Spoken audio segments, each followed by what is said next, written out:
Kakšna je bila vožnja? Ma super, da se bila čista poezija.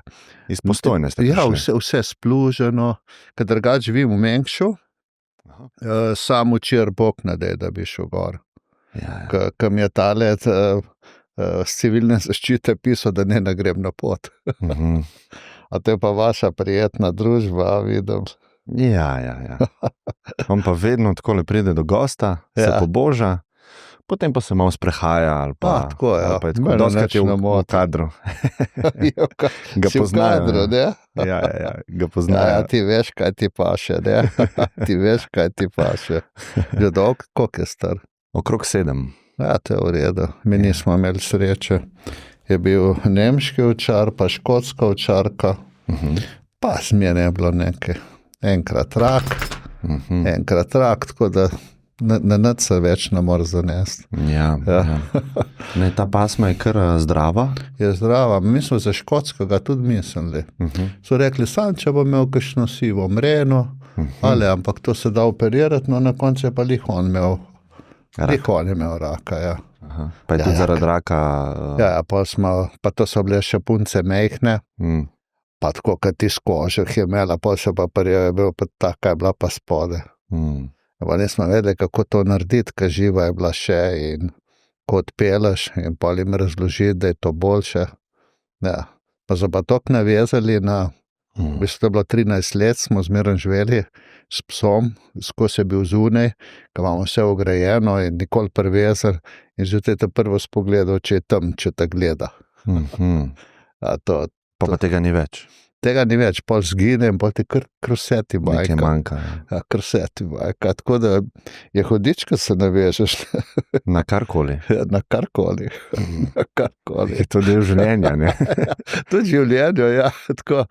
Pa dobro, v življenju se še da speljati, ampak v družini je pa to malo drugače. Tam so pa čustva je preveč. Ja, močnejša navezava. Tako. Ja, hvala vam za čas, no. Res cenim.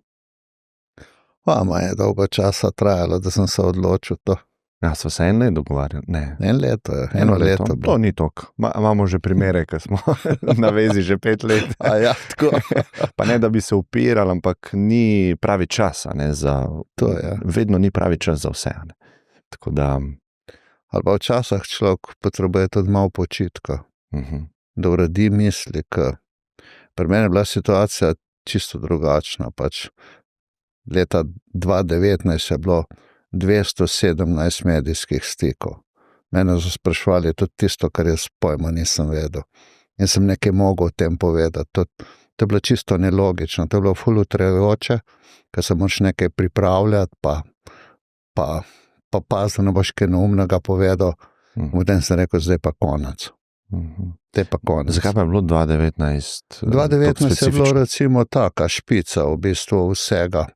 V bistvu medijsko zelo izpostavljena osebnost, predsednik SBC-a, predsednik upravnega odbora Postojnske jame, funkcije so se ful mešale, stališče sem o stvareh imel, ker sem pač bil del tega družbenega dogajanja in potem mislil, da moraš imeti pa stališče o vsemu.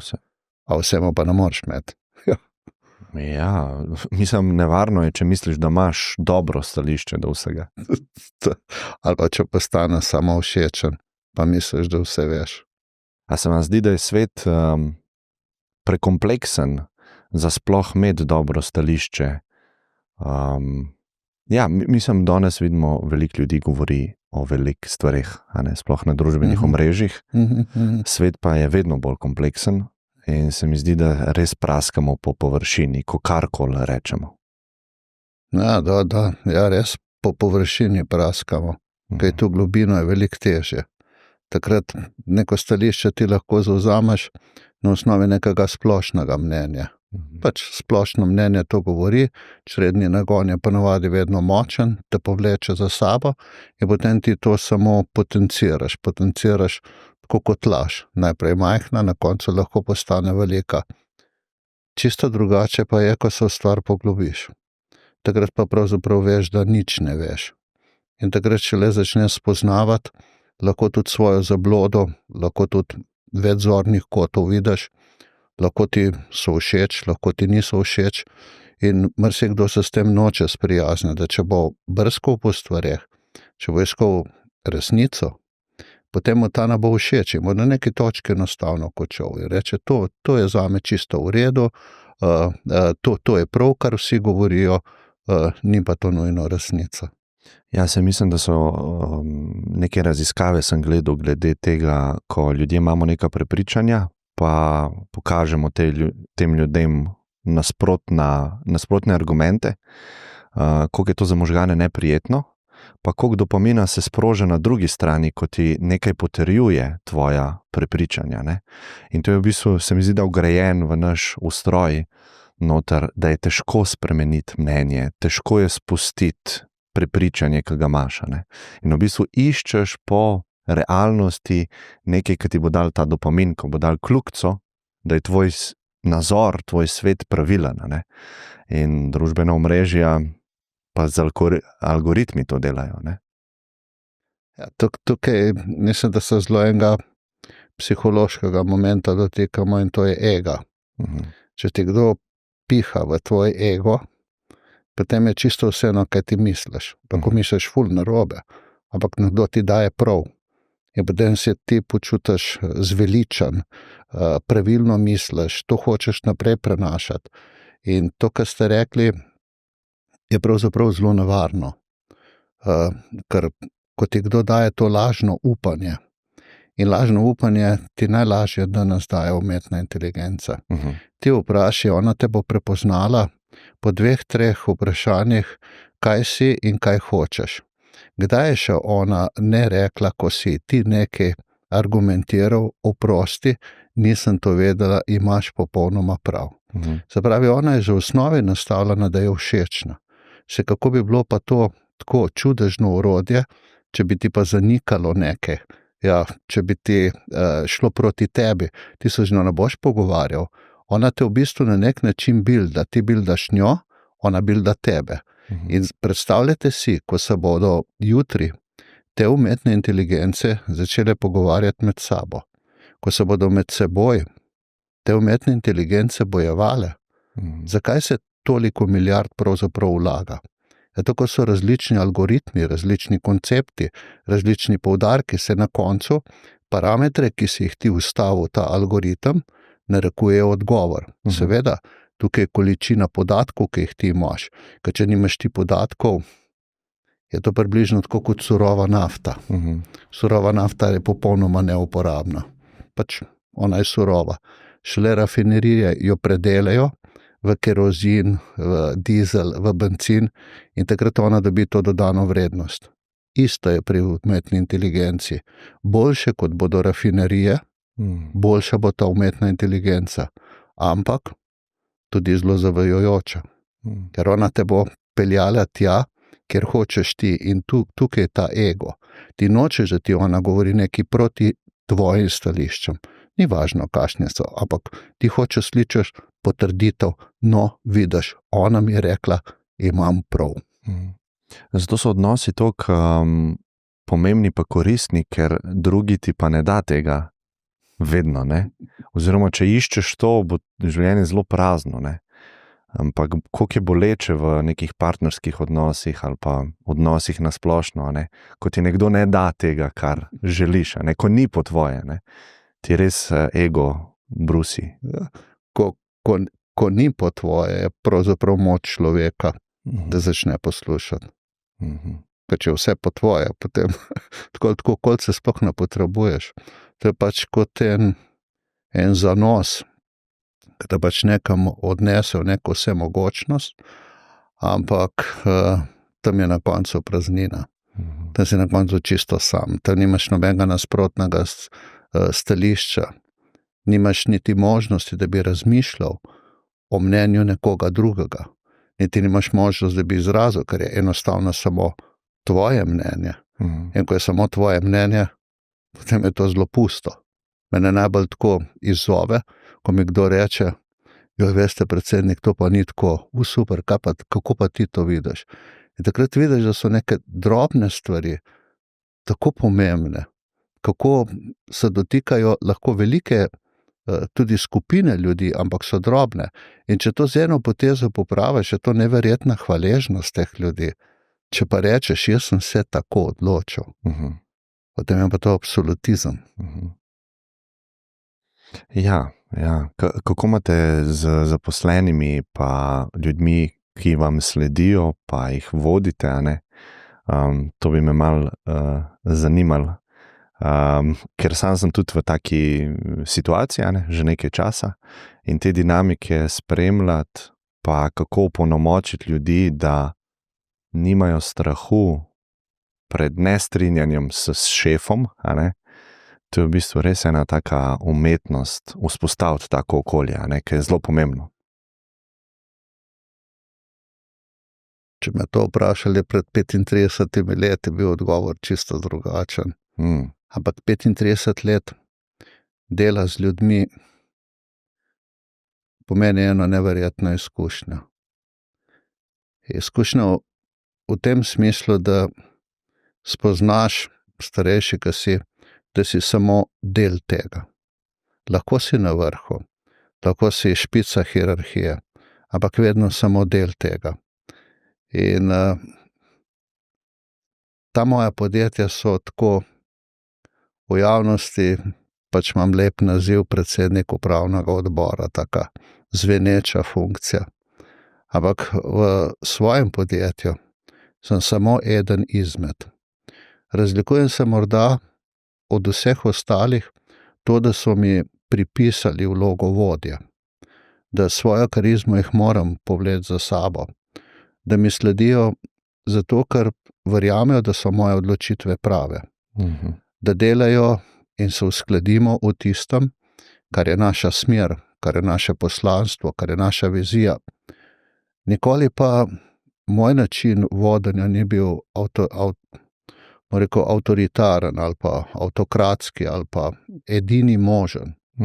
Moj način vodenja je bil pravzaprav razumevanje okolice, v kateri delam. Jaz sem šel preko veliko firm, preko veliko ljudi in okolja so tako različna, da ti ne moreš enega vzorca z enega podjetja prenašati na drugo. Zato, ker so ljudje drugačni, delovni procesi so drugačni, stranke so drugačne. Vedno moraš ti najti neko čisto svojo pot med tistem, kar si v podjetju zamislil, in med tem, kar je tvoja stranka. Ko sem jaz prišel v turizem, sem prišel tako malo zelen. Ampak jaz sem Postojnčan, jaz sem s to jamo rastel. Mene je ta jama pomenila vse, jaz sem verjetno tudi geografijo pa krasoslovje šel študirati zaradi Postojnske jame. In ko so meni enkrat govorili, da je to luknja, tam tista vaša luknja, kako lahko to meni kdo reče, ko sem imel doma knjigo Čuda sveta in noter so v Jugi pač dali še en list noter, da je 8. čudo sveta Postojnska jama, ko originalno tega ni bilo. Ja. Ampak jaz sem to verjel. Mene to še danes nič ne moti, da sem verjel. In ko mi kdo reče, da je to luknja, ta prekrasna naravna vrednota, potem sem jaz rekel, to ne bo nihče več govoril, ker mi moramo tukaj nekaj začeti delati. Zdaj si vi predstavljate, v tem okolju sem vse te ljudi poznal. To so bili moji kolegi, moji letniki pa to.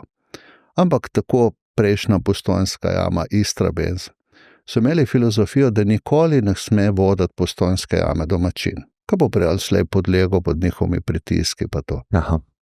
To je bilo pač logično. Pač nekdo drug ne pride, bo red naredil. In kako naj dela red nekdo drug, če pa tega okolja ne razume? In jaz sem te ljudi razumel vseh dobrih in slabih lastnostih.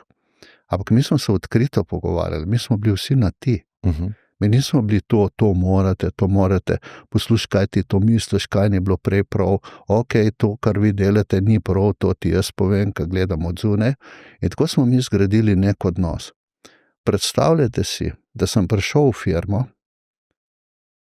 kjer mi je računovodka rekla, vi ste pa moj 36. direktor. Sem rekel, Vesna, kaj sem jaz vaš? 36. direktor. No, sem rekel, Vesna, jaz sem vaš tudi zadnji. Ja, je rekla, to so čisti rekli. Ampak sem ustal njen zadnje. Torej, pomeni, da z nekim odnosom, ki ga zgradiš pravzaprav podjetje. In to vse, kar mi smo mi v množini, ne jaz. Jaz sem pač tisti vrh ledene gore, naša družina tam, ki cele dneve dela. To je tisto, kar smo mi naredili. Mi smo samo povezali vse skupaj. Žena je bila, ki je danes izvršna direktorica marketinga na Kompasu. Ona je turizem poznala. In ona je rekla, lej, turizem je ful enostaven, če delaš vse za gosta. Wow, in zdaj kako to prenesti vse na zaposlene, delali vse za gosta, so vsi goste, kralj, bla, bla, bla, to vsi govorijo, ampak kako bomo mi vse to prenesli na gosta? Ja, potem sem se opazil, da so te ljudje imeli ful težko težavo pri odločanju. Kaj je prav, pa kaj ni prav. Zdaj ti nekaj rečeš, dajmo to narediti, ampak kaj je prav, pa kaj ni prav. Jaz sem iskal neko pravilo, neko formulo, nek algoritem, da bi vsak pravilno odločil med svojimi dilemami, med svojo skušnjavo, med svojo, ne vem kaj, mineštro, tam, kaj jo kuha, kaj to je. In potem sem rekel, kaj če bi mi postavili eno zelo enostavno naše poslanstvo. Delamo samo to, kar je dobro za jamo in gosta. Najprej so vsi tako pogledali, sem rekel, razumete vsi? Ja, sem rekel, je enostavno, je. No, sem rekel, bodo vaše zdaj odločitve ful enostavne, ko boste to delali. Pa so že tako malo skomigovali z rameni. Ja, no, sem rekel, pogledajte, kako enostavno bo. Če delamo mi nekaj v jami, nek tehnični poseg, kaj je dobro za jamo? To, da jo vračamo v prvinskost. Torej pomeni, da če delamo pot, delamo jutri 1 centimeter ožjo. Če bomo to delali naslednjih 100 let, jo bomo pripeljali v prvinskost.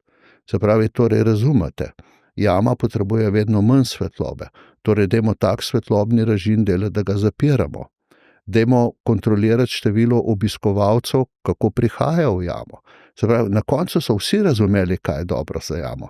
Vlaki so hrupni, ok, dajmo zamenjati vlake. Se pravi, vsaka odločitev vaša, ki bo izhajala iz končne enačbe, je dobro za jamo, je dobra tudi za podjetje. Pri gostih je bilo pa isto. Jaz sem sam povedal, dajte, ko ste gostje nekje, vse veste, kaj vam ne paša. In ko pogledate našega gosta, boste vi ta gost. Vse boste vedeli, kaj se narediti.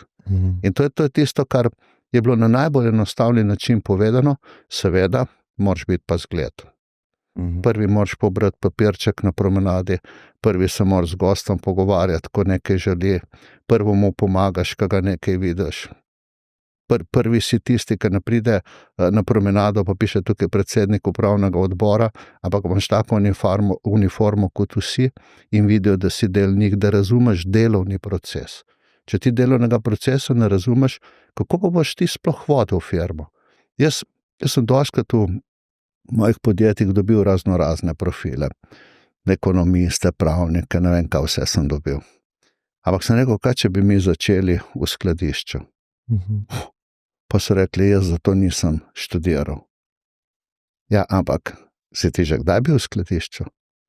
Si ti kdaj razumel, kje se proizvodni proces začenja? Ne, ampak vse mi smo tukaj za to pa to. Si rekel, ja, ampak ti moraš proces razumeti. In ta proces v turizmu je izredno kompleksen. Turizem se včasih obravnava kot eno panogo, ki prinaša samo komoditeto, samo lepoto, same užitke. Ampak to je resnično zelo zahtevna panoga. Ti imaš opravka z ljudmi, ki so svoj denar namenili za prosti čas. V tem prostem času ne želijo, da nekdo drug dela napake. Zato smo mi tukaj, da naredimo čim manj napak. Ampak to je zanimivo, se pravi, te dve vrednoti, delamo dobro za jamo in za gosta. Če dava nek praktični primer, recimo, da moramo novo strukturo cen postaviti. Oziroma, niti ne moramo postaviti novo, pogovorce moramo o odločitvenem modelu, kako bomo mi zdaj cene strukturirali. Ne? Za jamo, kako bi to pomenilo? Kaj, se pravi, več, ko bomo imeli sredstev, bolj bomo lahko za njo skrbeli, ali pa ne bom namesto vas odgovarjal. Ne. So vse razumel, tako dobro izhodišče. Cene so vedno bile tiste, ki te lahko pokopljajo, kako recimo so Hrvatje videli, kaj so naredili s cenami v tej sezoni, ali pa ti pri cenah iščeš ravnovesje med neko nosilnostjo jame, kaj ona sploh lahko sprejme. Z vidika števila obiskovalcev? Tako. Ker višja cena bo znižala. Tako je, tako. Ampak primeri v svetu kažejo, da ekstremno visoka cena, tudi visoke sezoni, ne zmanjšuje števila obiskovalcev. Jaz sem dal lahko za primer Plitvice. Oni imajo v visoke sezoni 40 € vstopnico za Plitviška jezera.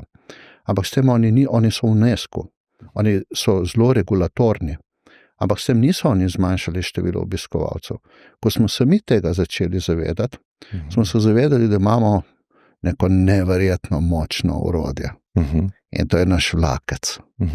Na vlakec daš lahko samo toliko ljudi, kolikor jih gre. Ne moreš jih ne več, manj jih lahko, ampak več jih pa ne moreš. In mi smo postavili vse na našo logistiko. Ko smo mi v nekem trenutku razprodani, smo razprodani. Pač ali pridi bolj pozno, pridi jutri, pridi kadarkoli. Mi nismo neka naravna vrednota, ko greš ti sprehajati v Benetke, pa ti reče 5 €, pa so potem cele Benetke polne. Mi tukaj imamo možnost, da reguliramo ta obisk. Potem zdaj, kako ga pa regulirati, je pa ta vaš drugi del vprašanja. Kakšno ceno postaviti? V življenju je tako, kar je podarjeno, ni cenjeno. In jaz sem vedno rekel, dolgo časa marsikdo ni razumel, tisti, ki hoče videti jamo, bo tudi plačal, zato ker je tako neverjetno lepa. S tem je marsikdo to trditev prevedel v nek levičarski model, da zapiram možnost ogleda Postojnske jame. Ampak če mi izhajamo, da je to svetovna znamenitost, da je v bistvu božji dar Sloveniji, ta kras, ki ga imamo, potem ta ponos moramo mi izkazovati. In cena je samo sorazmerna temu, kar smo mi naredili v 16 letih.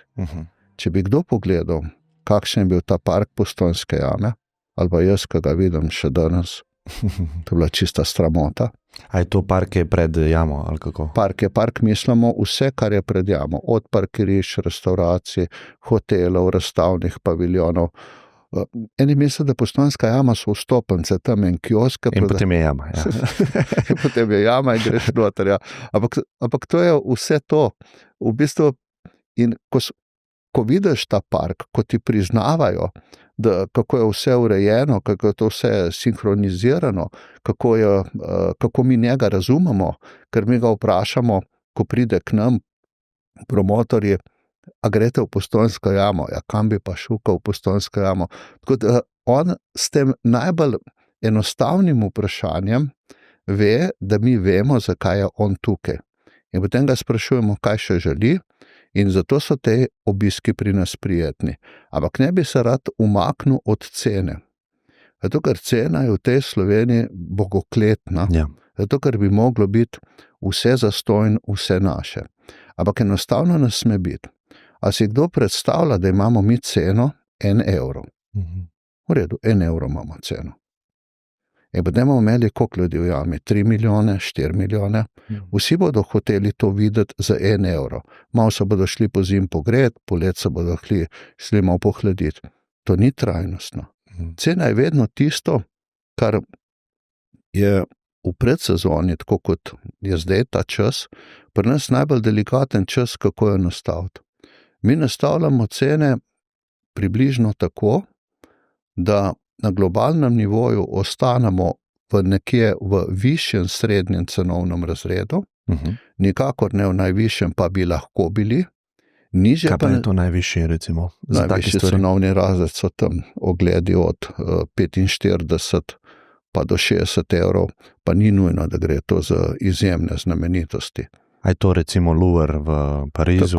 Tako je to. Ja. Ampak tam recimo poskušajo sceno malo to regulirati. So dovolj veliki, dovolj velika mesta, so dovolj pomembne države, da lahko to delajo. Ampak ti imaš znamenitosti, ki sploh, če vam jih zdaj začel naštevati, ki so po 35 € pa rečeš, pa kaj smo pa mi zdaj tle delali? Ampak ok, zdaj, ko si tam, boš šel to pogledati. Sam ti ne boš o tej stvari lepo govoril. Če boste pa naše revjuje pogledali gostov, vsi ne grejo pogledati, ko komentirajo ceno. Kdo pa izraža nezadovoljstvo? Rečejo, to je vredno ogleda. In to je zame najpomembnejši stavek. To je vredno ogleda. Ker vstopnina je zelo posplošen pojem. Vstopnina predstavlja en del vodenja. Prvi del, najbolj pomemben je pa logistika. Zato, ker nobena jama na svetu. Samo ta jama ima vlak. In ta vlak... to nisem vedel. To je pravzaprav tudi edina horizontalna jama na svetu. Edina jama, ki nima niti ene same stopnice. Vedno hodiš ti po ravnem. Ta naša jama je tako posebna, da danes sem šel s enim takim prav prijetnim občutkom, ker praznujemo 10. obletnico našeg rojstva, naših človeških ribic, ki je bil medijski fenomen v svetu. In kolikokrat sem jaz govoril, ko so rekli, ribica živi do 100 let. Vse lepo in prav. Ampak katera pa? Jaz nisem še nobene videl, ko se je rodila in umrla. Naše bodo prve, ki bomo lahko rekli, zdaj so 10 let stare, potem 15, ko bodo 100, žal mene ne bo, ampak takrat bojo verjetno prve tudi poginile. Ja. Tako da vsa ta znanost, ki se tam prepleta, naša predanost tej jami, je tako v očeh javnosti včasih skrita. Tudi redko kdaj je možno, da o tem spregovoriš, tako malo daljše, ko vse mora biti danes instant, hitro povej, Instagram povej, kaj je, ok, 10 let imajo, da je 4 sekunde imaš, ampak mi danes jih tehtamo, merimo, kot so dolge, DNK pobiramo z njih ven, ja tudi, ok, bomo v 4 sekundah tudi to povedali. Ja, za ceno sem vas malo, vprašal sem zgornji rang, kakšne so cene, ampak sem vas prekinul vmes, ko ste govorili o tem. Scena mi je tako, mi smo delili eno zelo podrobno analizo, zato ker se je za leto 25, že v 24 govorilo, da je Hrvaška predraga. Slovenija je tranzitna država, to najprej se sprijaznimo s tem, da imamo veliko gostov v tranzitu do Hrvaške. Ta percepcija in občutljivost, cenovna občutljivost je v turizmu izjemno velika. A res? Ja. Ko ti priješ na neko destinacijo, ti bo zelo hitro tako z očmi malo prebral, koliko je pivo, koliko je hamburger, koliko je kava, koliko je to. In boš tam oceno, ali je destinacija, zakaj imajo kavo 4 €, to je drago, pa piva je 6, to je drago. Generalno ste Generalno. Ja, se odločim iti v Slovenijo, na Hrvaško ali v Grčijo. Ja, to pa ja. Ti gledaš cenitev, cene nastanitev, potem še danes vse ti dopuščajo socialna omrežja, malo še mnenja. Jaz sem se najbolj ustrašil tega, da če bi mi postali cenovno občutljiva destinacija, potem bomo mi goste zgubljali. Takrat bo vseeno, tudi če bomo imeli nizko ceno, gostov enostavno ne bo. In smo se odločili za leto 25, da bomo cene pustili popolnoma iste. Da bomo pravzaprav poskušali cenovno dostopnost, govorim na globalnem nivoju. V Sloveniji bo zmerno vse narobe, to se sprijaznimo. To cenovno dostopnost pokazati z vsako storitvijo, ki jo delamo, in če smo mi v tem zadeli, potem bo poraba na gosta rasla. Ker če gost vidi, da je drago, si bo prvočil, bo rekel, suvenirji niso dragi, hrana ni draga in bo tam potrošil. Če je drago, bo pa prvič lahko preplačal, ampak to je edina stvar, ki jo preplačal, potem bo on samo šel. No, in nam je poraba na gosta v letu 2025 zrasla. In to konkretno zrasla za 8%. To pomeni, da pri ceni je podobno kot pri davkih. Ti ne smeš imeti visokega davka.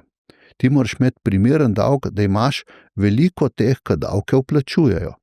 Isto je pri tem, če imaš veliko storitev, ki so vsem dostopne, potem jih bodo oni koristili.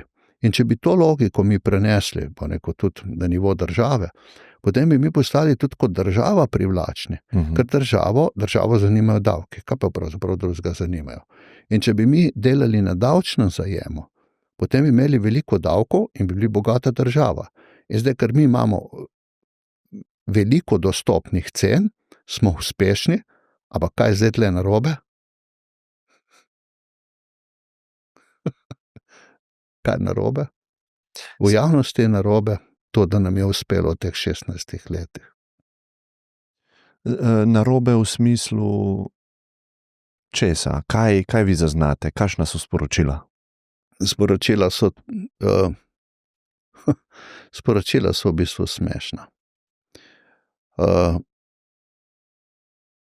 Če gremo 10 let nazaj, ko je bilo večkrat polovico Slovenije strah, kdo bo kupil Postojnsko jamo. Ne vem, kako se še spomnite teh časov. Takrat so bili potencialni kupci Italijani, Kitajci, pa vsi, pa smo rekli, ne bomo naravnega bogatstva razprodajali. Takrat ni bilo težko v bistvu imeti polno podporo, kar rečeš, ti greš v to. Ampak takrat sem zastavil čisto vse svoje premoženje, vse, kar sem imel, vse, kar si imela naša družina, ker sem to enostavno verjel. Jaz sem tvegal. Ni nujno, da bi se to išlo tako, kot se je. In potem smo to gradili z leta v leto. Zelo ful težki časi so bili in v teh časih smo pravzaprav vse dobičke, popolnoma vse, vlagali samo v Postojnsko jamo. Marsikdo se bo spomnil, da takrat smo bili deležni kritik, zakaj ne izplačujemo dividend občini Postojna, kar je 25% lastnica. Jaz sem lepo povedal, da teh dividend ne bo, enostavno ne bo, dokler jaz, kar sem si zamislil, dokler ne bom vse naredil, ne bodo oni dobili nek dividend, ker meni je podjetje bolj pomembno kot vse ostalo. Tukaj je bilo že razumevanje javnosti zelo kontradiktorno. So zaslužili, pa neče dati občini. Ja, okay. Ampak vi ste to, kar ste zaslužili, investirali nazaj. Vse. Sem to, da bojo ljudje razumeli. To ne pomeni, da... Se ne more biti drugače. Če si dividendo izplačam, ali jo izplačam vsem ali pa nobenemu. Jaz sem rekel, ne, mi se bomo razvijali. Se pravi, mi bomo reinvestirali profit. Tako reinvestirali, tako. No, potem se je pa zgodilo to, da smo do tega leta 2019 res prenovili A, B hotel. V parku Postojnske nam niti prostorski akti ne dopuščajo več, da bi karkoli gradili. In smo prvič se odločili, da bomo izplačali to dividendo. No, in sprejeli smo pa tudi eno stališče, da bomo pustili, da ima prvo besedo občina, koliko želite. No, in seveda občina je rekla, zdaj delamo Tržaško cesto, to bi bilo ful dobro, če bi mi dobili 2,5 milijona dividend. Sem rekel, 2,5 milijona, pa vi veste, da je to 7,5 potem za drugega delničarja, ker to je 10 skupno. Jaz se to nas nič ne briga. Ok, mi smo to splačali. A ste samo vi lastnik, pa 25% je občina? 25% je občina, 75% je pa družba Batagel & Company, ker so pa lastnica jaz pa žena. Okay, ja. Tako. No, potem prišlo teh 7,5 milijona na Batagel in tako smo te dividende vsa ta leta splačevali. Kaj pa zdaj percepcija v javnosti, ki se prej vprašali, zakaj? Percepcija v javnosti pa je, da si pravzaprav mi izplačujemo dobičke iz Postojnske jame. Sam nihče pa ni vprašal, nihče. Ja, kje pa so potem te dobički na Batagelu? Kam so šli? A ker tam ena gora raste. Kaj nastaja z njimi? Ne. Čisto vse naložbe, ki jih pa na Batagelu delamo, se pravi na krovni družbi, so pa naložbe ali v slovenska podjetja, ali v slovenske nepremičnine. Skratka, čisto vse naložbe so v Sloveniji. Se pravi, krog je tukaj sklenjen. Sicer razvoj pri Postojnski jami ni nič okrnjen, nastaja pa razvoj na Batagelu. Sam ker je izplačilo dobičkov najbolj bogokletna beseda v Sloveniji, potem smo mi postali ujetniki besede izplačuje si dobičke. Dajva malo to pogledati, ker vi ste, se mi zdi, da leta 89 odprl svoje podjetje. 90. Ja, za osamosvojitvijo, ja. Ja. Ta tranzicija je meni zelo zanimiva. Jaz sem se glih 90 rodil. To, da boste vedeli, s čim imate opravka. Zanima me ta kulturološki vidik Slovenije, Slovencev do uspeha, kapitalizma, profita, lastnikov, dobička, neenakosti in podobno. Ne?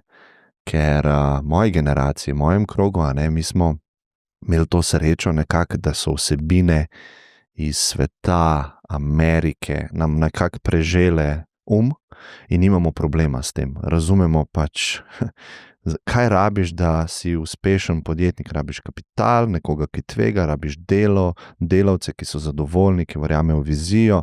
Vse to je treba skupaj povezati. Ne? Ampak se mi zdi, na tem prostoru se nam na tem prvem delu malo zatakne. Ne?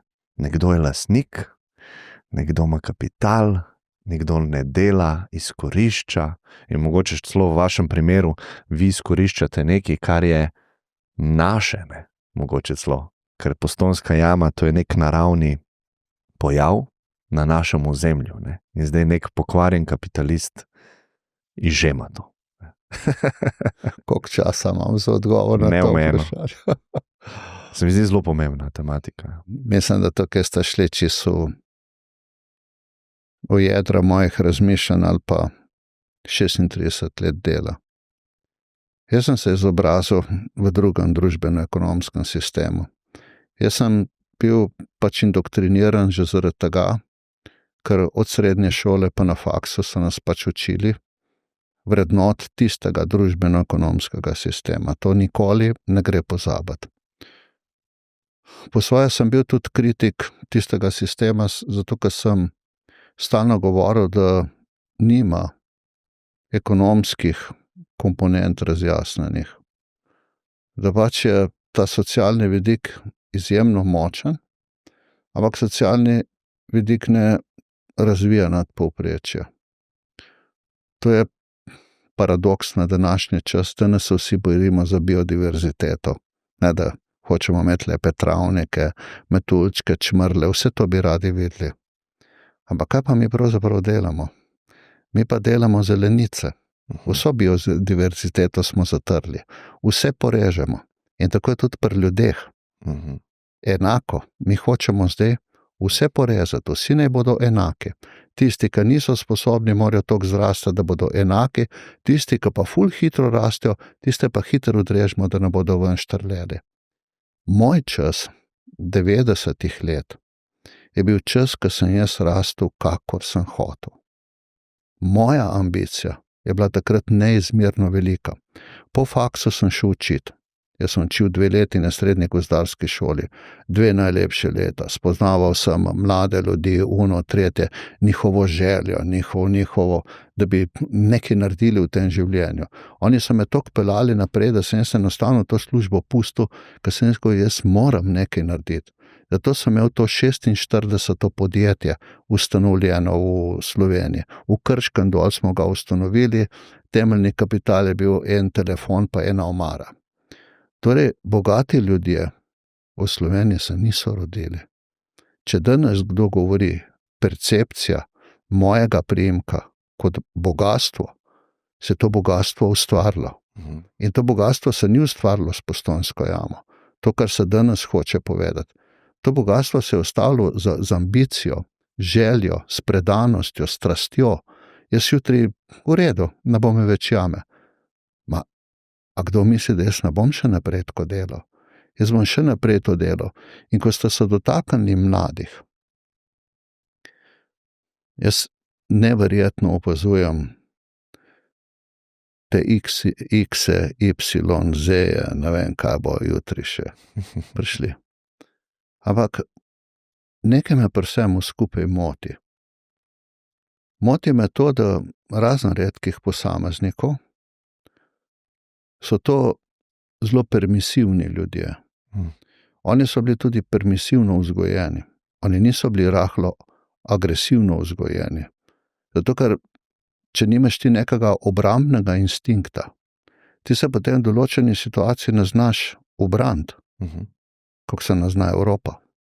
Ker je bilo vse drugo bolj pomembno, kot da bi obrambni instinkt razvijala. In ko ti se soočaš s težkimi situacijami, ki niso prijetne, so psihološko naporne, ki jih moraš preživeti, potem moraš biti zelo močen človek, da boš rekel, tudi če mi ne uspe, bo jutri začel znova. Zdaj si pa predstavljate permisivno vzgojo, ko je en poraz, tisti, ki zapečati usodo posameznika. In ta isti človek bo govoril, da je to kriva okolica. On ne bo rekel, kriv sem jaz, to sem narobe naredil, naslednjič moram na to paziti, da se mi na to ne bo zgodilo. To je največja nevarnost te družbe in ko si tako napako naredil, kam se boš ti v tem trenutku naslonil, ko ti nekaj ni uspelo? Ti boš takrat iskal pravice. Prej bila tvoja dolžnost, da si dober državljan, da delaš državo, da plačuješ davke, da si zgled tej družbi. Potem pa ti iščeš svoje pravice. To meni pripada. Tukaj pridemo zelo do tistega, ta jama je naša. Seveda se ni moja, seveda je vseh njih. Mi jo imamo samo v upravljanju, ampak mi jo dobro upravljamo. Potem pa dajmo upravljati še 14.000 jam v Sloveniji, ki jih imamo. Ta je samo ena izmed jam. Imamo UNESCO, imamo Škocjan, dajmo tako dobro upravljati. Zakaj pravzaprav smo mi na tem postriženem polju drugačni? Zato, ker izstopamo. Ampak izstopamo v pozitivnem smislu. Jaz sem se vedno jezil in vedno se bom in vedno bo tako, vsaj dokler ne bomo nekaj spremenili. Zakaj pravzaprav, ko v nekem razredu nastane težava z nekim dijakom, vsi skočijo, socialna, logopedi, pedagogi, ne vem, in se samo z njim ukvarjamo. Ko pa imamo enega nadpovprečnega učenca, ki ga hitro prepoznaš, ko ga učiteljica nekaj vpraša in on hitro pove, reče, priden si, sedi. Ko pa nekdo drug nekaj naredi, pa mu ploskamo, govorimo bravo, bravo, bravo, bravo. Zakaj temu priden si ne rečemo bravo, bravo, pet naprej? Se ga nihče ne zna tukaj niti spodbujati. In potem postajamo družba, ker nimamo nobenih presežnikov v tej družbi. Ta družba je precej širši pojem, kot se Slovenija. To je ena Evropa. Kje je Evropa tukaj? Jaz bom čisto enostavno povedal, tehnološko prebojna. Kje ima ene Google, kje ima Amazone, kje ima Tesla, kje ima... Nač ona se recimo, tako kot Rimsko cesarstvo, počasi skozi stoletja začela zapirati vase v svoj užitek, v svoj individualizem, v svojo socialo. Sociala, da ne bo kdo razumel, da govorimo o sociali, da ni potrebna. Jaz govorim o sociali, o tistih ljudeh, ki niso upravičeni do te sociale. In potem je to stoletno umiranje neke civilizacije. In jaz si upam reči, da Evropa s to politiko umira. Če sem še pred 10 leti govoril, da je to kot neka stara dama, ki je malo slabo nališpana, meni zdaj že bolj deluje to, kot en dom upokojencev. Pa veste zakaj? Zato, ker te mladi, ki so prej o njih govorila, te so šli ven, te so iskali proaktivna okolja, te hodijo še na obisk s staršem in Bog, da starši so zadovoljni sploh, da pridejo. Zakaj te niso tukaj delali? Zakaj danes pri vsej tehnologiji start-up ustanoviš tam? Zakaj ga ne tukaj?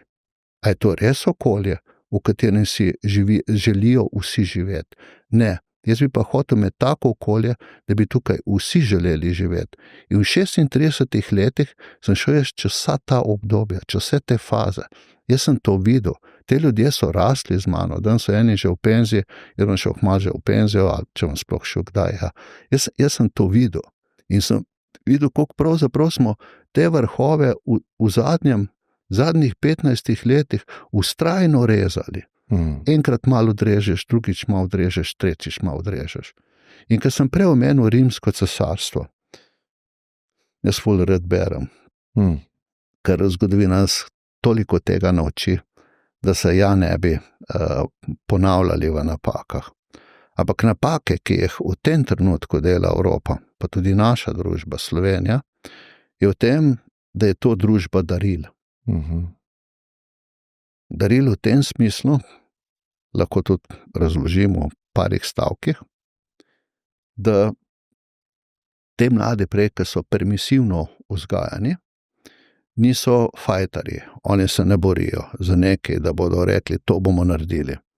In ko greš ti na točko, da od nekoga drugega nekaj pričakuješ, je tisti, ki ti bo lahko največ dal zelo hitro, država. Država ti bo dala neka darila. Darila je dala tudi takrat, ko so krčali Ave Cesar. Ave Cesar je metal denar. Ampak v tem denarju ni bilo več toliko srebra kot na začetku, bil je bakar. Kaj je to refleksija na današnjo družbo? Vzameš kredit kot država, da si lahko Ave Cesar do konca spelo. Takrat so pravzaprav s tem ustvarjali v tej družbi občutek, da so te njihovi ljudje tisti, ki so najbolj pripadni. Danes ustvarjaš občutek volivcev. Da to moraš ti tem ljudem veliko dajati, da imaš volilno bazo. Ampak kaj se ti pa v zadju dogaja? Družba ne postaja več močna, družba je vedno bolj mehka.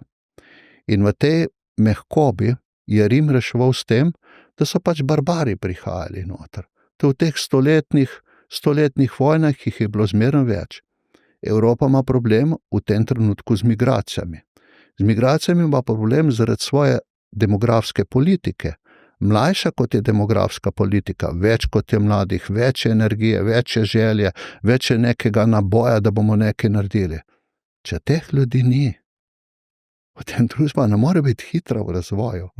In potem se še vprašaš, več kot boš ti reguliral, in Evropa je, mislim, aristokracija v regulaciji, potem kje boš ti pustil inovacij hitro pot naprej?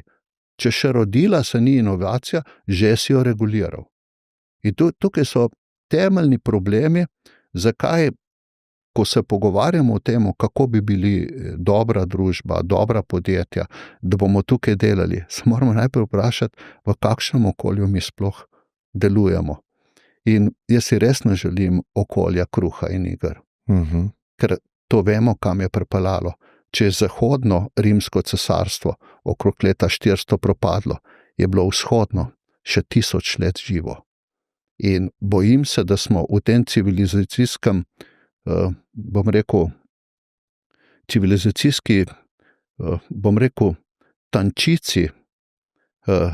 tančici samovšečnosti, tako zavedeni v lastnih mislih, da pravzaprav nočemo pomisliti, da smo že na robu nekega prepada. Ker če bomo s to miselnostjo nadaljevali, bomo vanjo začeli že verjeti. In ko bomo verjeli vanjo, potem smo že stopili čez rob. Mi bi mogli zdaj eno samo refleksijo narediti, tako kot jaz prej sem omenil obrambni mehanizem. Obrambni mehanizem je tudi v podjetništvu zelo močna lastnost. Ti se vedno braniš proti nekomu, nekaj moraš narediti, nekaj se moraš dogovoriti. Kakšen obrambni mehanizem pa razvila Evropa?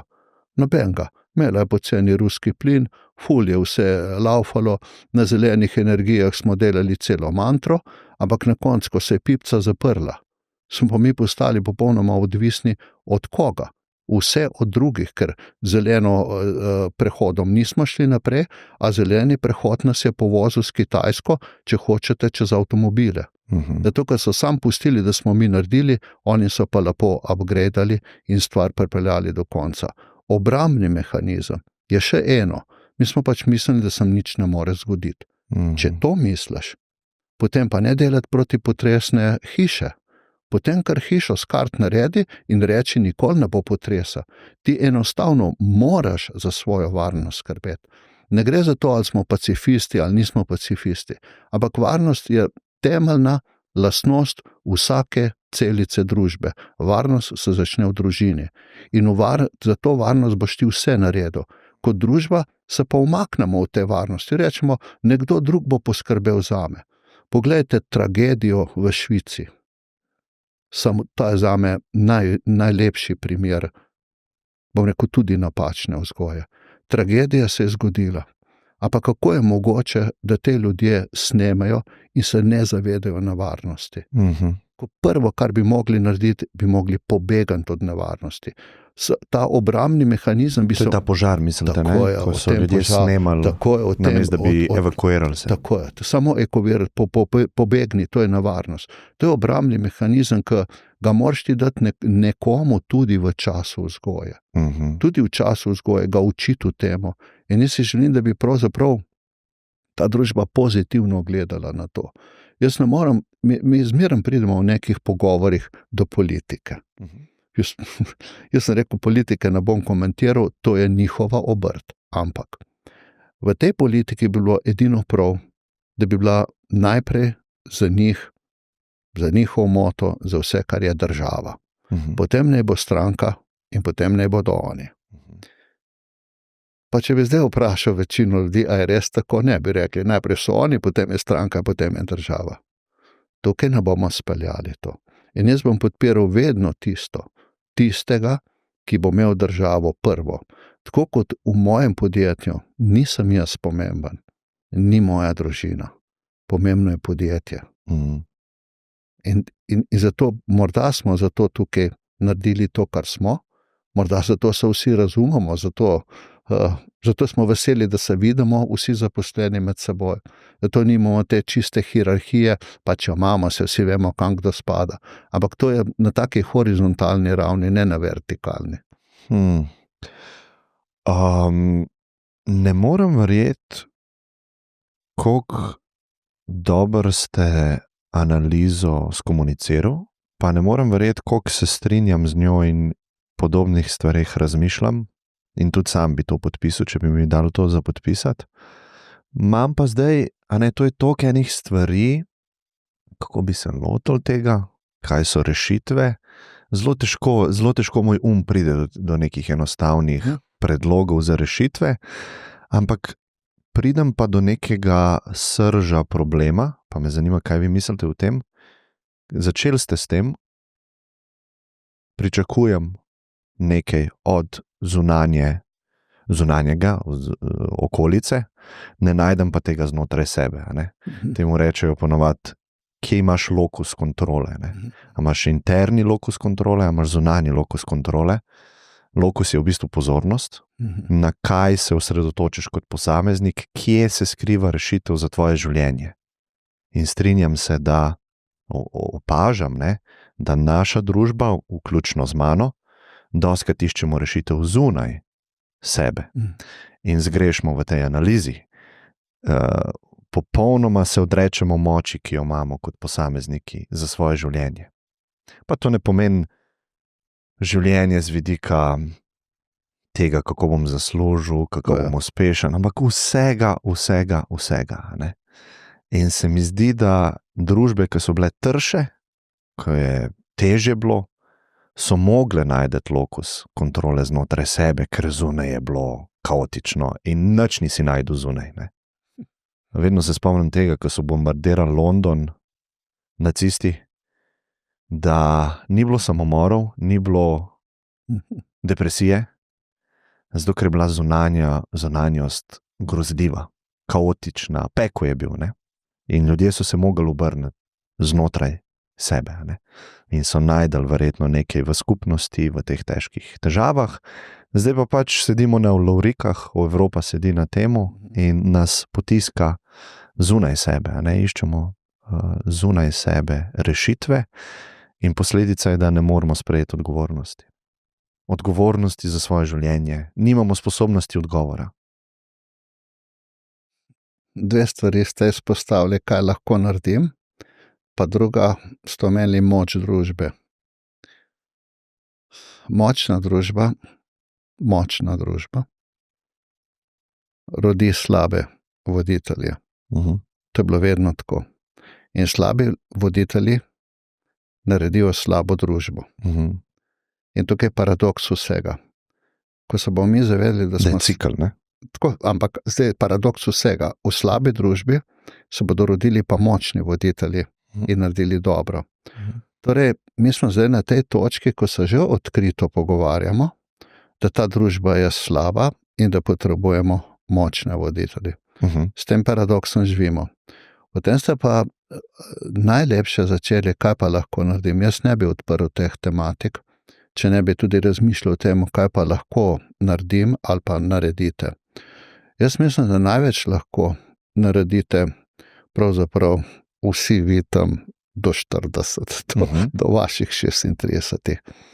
Veste, vendarle ideološko neobremenjeni.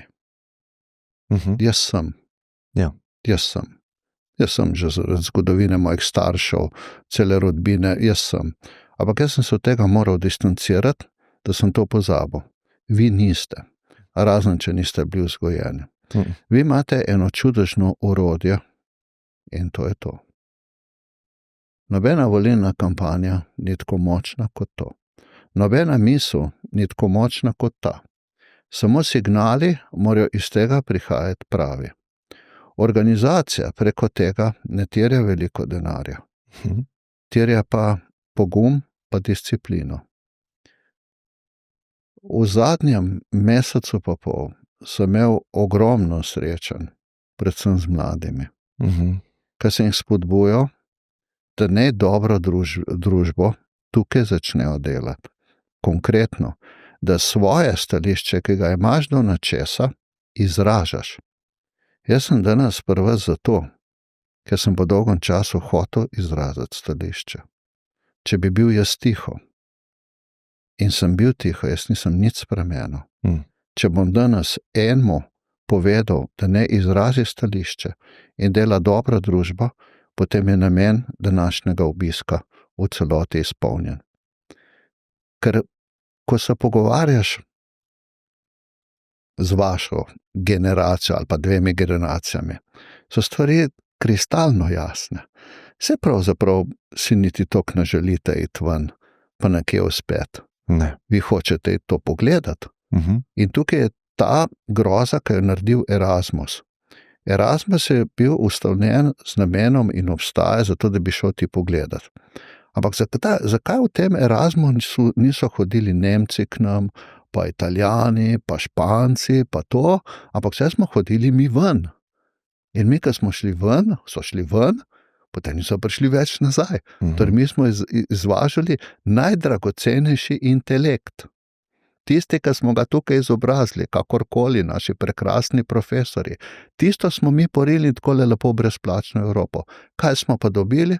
Dobili smo recimo iz balkanskega bazena nekaj, ampak ta pot ni logična, to je pot migracije. To ni vzajemno, ta bilanca ni pozitivno uravnotežena, ta izrazito ima negativen predznak. In tako da jaz rečem, če hočeš to družbo ustvarjati, če so tukaj tvoje korenine, če je tukaj tvoja kultura, jezik, vse, potem moraš to tukaj ustvarjati. Poglejte, jaz sem včasih zgrožen na to angleščino. Vsi imamo nek materin jezik, ogromno pridevnikov poznamo, knjige beremo, čudimo se temu jeziku, spevnosti tega jezika. Kakšna je pa danes komunikacija med ljudmi? Vse osebek povede glagol, pridevnika že nobenega več, ki je popolnoma nepotreben. In to siromaši v bistvu tudi kot narod. In potem zdaj smo že veseli, da nekdo pove en stavek v slovenskem jeziku pravilno, ne negujemo in ne ustrajamo pa na temo, da bi se nekdo učil še nekaj več od tega. To je naša identiteta in te mladi so tukaj šole končali, oni to imajo že v sebi, ta pedigre je vgrajen v njih.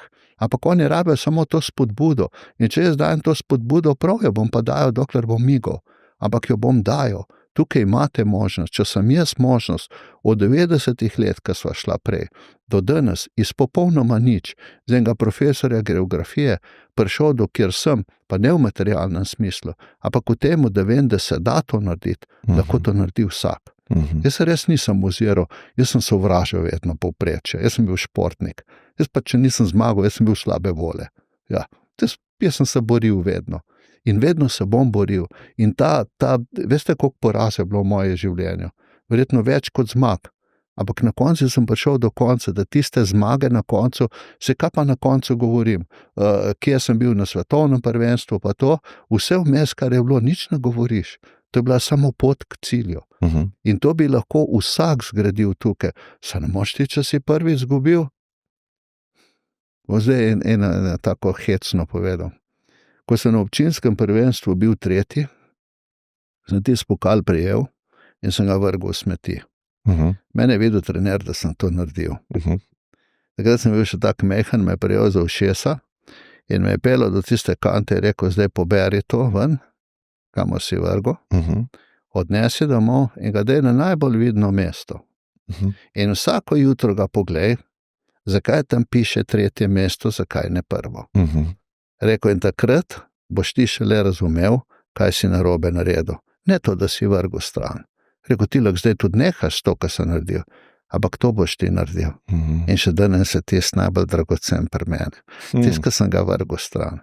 Ampak to ni bila permisivna vzgoja. In to je tisto, kar bi jaz rekel, dajte se boriti, dajte to strast, to karizmo, kar pravzaprav vsak ima v sebi, sam prebuditi jo ima ven jo dej, komunicirajte med sabo. Na koncu boš videl, da pravzaprav sploh nisi sam. Rečeš, wow, se ti tudi tako misliš, a ti tudi, pa čakaj se zdaj, da si že nekaj to. Ok, super, vi začnite spreminjati, vi. A res mislite, da vsak ima to? Mogoče se tukaj ne bi strinjal z vami, nažalost, mislim, da ni koristno, da rečem, da nima vsak, ker... Vsak ne more imeti. No, vsak je res ekstremno, ampak... Večina? Večina, ne bi rekel.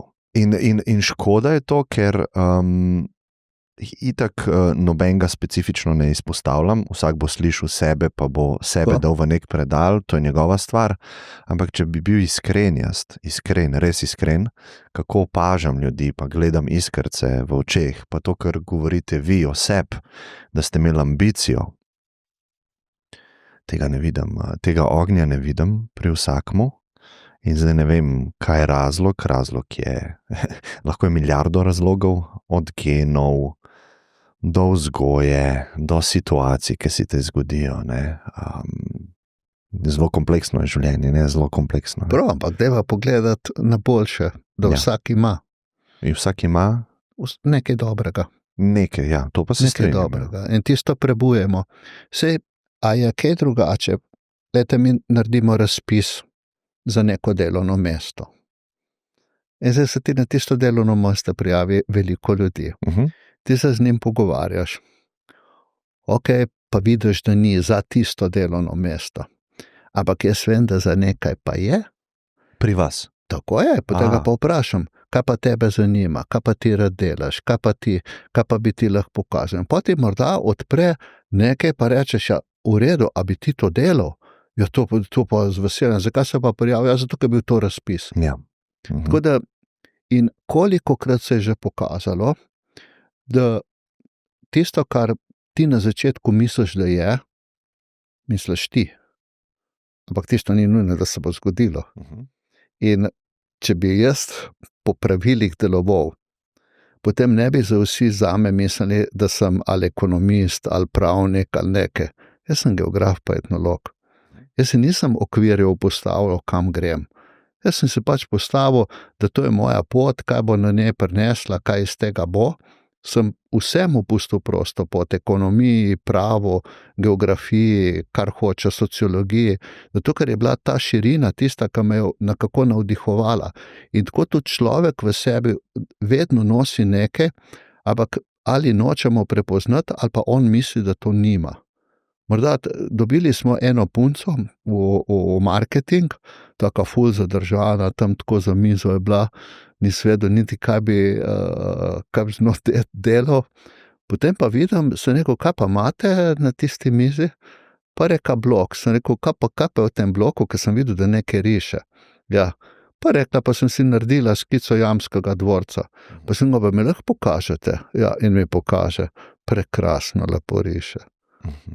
In sem rekel, vi ful lepo rišete. Ja, rada rišem. No, ona je izjemno dobra grafična oblikovalka. Pa v tistem blokcu se je skrivalo noter, kaj je risala. In potem išči, zakaj silt nekoga, da nekaj dela, če mu ne gre? Pač nehaj ga silt reči, kaj bi rad, tretje. Lahko pa tam pustiš, lahko ga tudi ponižuješ, da ne zna. To je pa še najslabše. Ampak sigurno nekaj zna. Jaz sem to prepričan za čisto vsakega. Ampak če pogledava šolski sistem, takrat se začne tudi otrok uriti v določeno smer. Tako. Mi imamo pač tak sistem, da starostno damo skupaj ljudi v neko maso, v nek razred in rečemo, vi ste skupaj zato, ker ste isto stari. Tako je. In to so z okolice te. Pa z okolice te. Ja, to je tudi zelo pomembno. Ne? Ampak za razvoj talentov sem se hotel malo bolj upreti. Bravo. Potem pa postavimo neke standarde, ne? In vsi, ki ste v tej skupini, ker ste slučajno isto stari, morate priti do tega nivoja teh standardov. To morate znati, to morate razviti do te stopnje. Ne? Če ne morate napredovati na naslednji razred. Ne? Mi vemo iz raziskav, to so raziskave, ki so že 50 let stare, da najboljši način razvoja talentov je 1-na-1 tutorstvo. Skoraj česarkoli. A je to tenis, a je to matematika in podobno. Ne? In tukaj delamo pa kontra. Ne? Bil je en ta raziskovalec Bloom, ki se je s tem veliko ukvarjal in je hotel v bistvu doseči take rezultate, kot jih ima individualno tutorstvo, ampak v skupini, v razredu.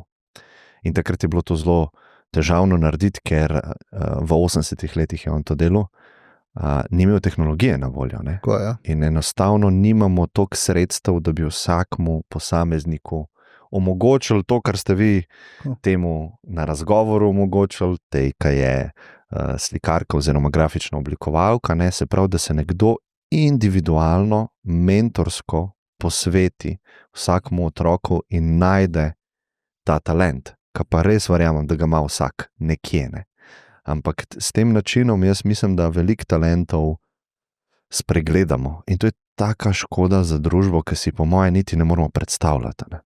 No, zdaj se šli pa na tisto, kar sem mislil, da danes ne bova odprla. Ko imaš ti individualen razvoj osebnosti, ne govorim še o delovnem področju, potem je verjetno za uspeh neke skupnosti veliko večji, kot če boš ti skupnostjo delal na nekem povprečnem nivoju. No, pa lepo preslikamo zdaj to na šport. V športu bomo mi vedno tam uspešni, ker smo imeli uspešne posameznike. Tudi če je kolektivni šport. Ampak mi smo na njih gradili smučanje, košarka, nogomet, ni važno kaj. In to ne skrivamo, da iščemo talente. Mi jih pač delamo, pejte ven, pejte tretje, vi boste nas predstavili. Zato, da boste potem za reprezentanco nastopali, za državo, da boste svojo dolžnost opravili. Dolžnost do države. Ker smo vas tukaj vzgojili. Dajte mi povedati, kaj smo mi naredili na intelektualnem nivoju s človekom, ki ga imamo pred seboj, ki ga bi lahko peljali naprej, ki ga bi, ne vem, država dala lahko šolati. Kaj smo z njim naredili? Nič nismo naredili. Samo odrezali smo ga. Odrezali smo ga, priden sedi. Ta priden sedi, jaz ne bom nikoli pozabil, ker so mi zmeraj rekli, priden sedi, prav, pa sem se pa nehal učiti. Saj sem bil zmeraj priden, pa sedi. In mi sploh ni bilo nobene želje, da bi bil nek odličnjak, ne vem pa to, ker sem bil priden sedi. Takrat si še na katerikoli faks upisal, na srednjo šolo, nobenega točkovanja ni bilo. Zamislite si zdaj stres teh ljudi, ker so mu starši rekli, ti boš to, ne on. Oni so mu rekli, ti boš to. In oni hodijo na govorino, oni sprašujo, zakaj je dobil 4, zakaj je to. Pa se tukaj nima učitelj nobene avtoritete več. Jaz pa, če nekdo ni znal, sem mu dal 1, 2, 3, 4, 5, ni znal. Jaz sem mu pomagal, da je dobil 2, ampak za 5 ni bil. In če bi starši prišli, ne vem, vsega sveta k meni, bi rekel, poslušajte, veš, to ne more dobiti. Kaj se pa zdaj dogaja? Dogaja se to pritisk na profesorja. Na faksu prav da ocenjujejo profesorja. Ampak če bo kdo z psihološkega vidika pogledal, kakšen pritisk je to, da ti nekdo piše, ta ni v redu, to ni to, zato ker je strog, ker je dosleden, ker reče, to je znanje. In potem ima tam oceno, ne vem, 2,5 kot profesor. A je vrhunski profesor, ker ne prenaša povprečja, ampak mi ga ocenjujemo kot zelo slabo. In zdaj si predstavljate drugega profesorja, vsi imajo 9 pa 10. Ja pa bo najboljši profesor. Ja, težko opredelimo kot slabo in to je velika napaka v življenju. Tako. In kdo bo rekel, da ni dober profesor, če ima pa same odlične študente ali pa dijake. Tukaj pri tem sem zelo načelen, da pač narava nas ni obogatila z vsemi lastnostmi enako. Pa rečejo, to lahko tebi. Ne se neko, meni je zelo težko, pogledajte, nimam las. Eni bi rekli, imate denar, da greste lahko na presaditev. Ja, nimam pa las. Ja. Ja, nimam višine, sem hotel biti košarkaš, pa nimam višine, ni res to. To so tako posplošene izjave, recimo, kot ti kdo reče, imaš denar. No, kaj bi mislili, da jaz res tako drugače živim, kot sem pred 30 leti. Takrat sem imel vse, vmes sem imel vse, zdaj imam vse in ko mi vse pobral, bom imel tudi vse. Vse denar, če ti pustiš, da je denar cilj, potem si končal. Če pa to pač nekaj, kar delaš, jaz gledam skozi delo, ali bomo neko delo opravili dobro, ali bo izjemno, ali to nekdo še ni naredil. Ja, seveda, da ima potem to dober rezultat. Če smo tako predani vsi, jaz sem govoril o 450 ljudeh, parjame, jaz sem ne govorim o sebi. Jaz mene tudi, če 2-3 mesece ni tam, te ljudje bodo delali. Bodo delali, ker smo se to tako dogovorili. Ne morem si pa jaz prvoščiti, da ni tam nekega liderja, ki postavi jadra, ki pogleda, kam veter piha, kako to gre.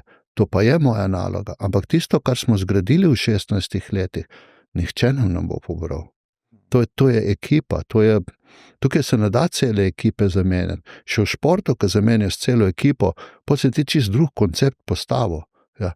In to je kakšenkrat javnosti tako spregledano, ali pa zakaj jaz dostikrat dajem te primere iz zgodovine, zato ker zgodovina te veliko uči, jaz sem etnolog. In pač to je kultura naroda. Ampak narod,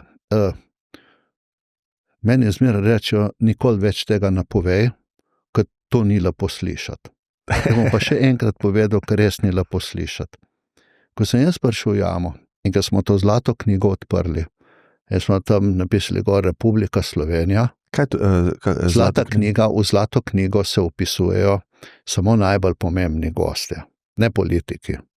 Znanstveniki, raziskovalci, športniki, predsedniki držav, no, oni so politiki, ampak to je zlata knjiga, Republika Slovenija. Pa sem pa rekel, o Madonna, mi imamo 37 zlatih knjig, ki so že polne. In potem začneš razmišljati, v katerih državah je bila vse Postojnska jama. Avstro-Ogrska, SDH, Italija, Nemčija, Jugoslavija, Slovenija. Koliko držav se je zamenjalo? Jaz sem rekel, ampak ena se pa ne bo mogla zamenjati, to je pa Slovenija. Ampak kdo bi si upal reči, ko je bila Habsburška dinastija, monarhija, da pa ta bo enkrat propadla? Kdo bi si upal reči, da bi ena Jugoslavija enkrat propadla? Jaz si upam reči, da Slovenija ne bo propadla. Da ne bo. Da ne bo propadla. Jaz mislim, da bo. Že naše sonce bo ugasnilo. Okay. Ampak morda so pa jaz tisti 36. direktor, ki je zadnji. In zato rečem, da ne bo. Zakaj pa rečete? Mislite, da so tako dobri, kako bi rekel, da je ta narod res ta narod, ki bo obstal na tem ozemlju z isto idejo tega naroda? Samo še to nam bo stane. Če mi to vzamete, potem mi vzamete vso vero.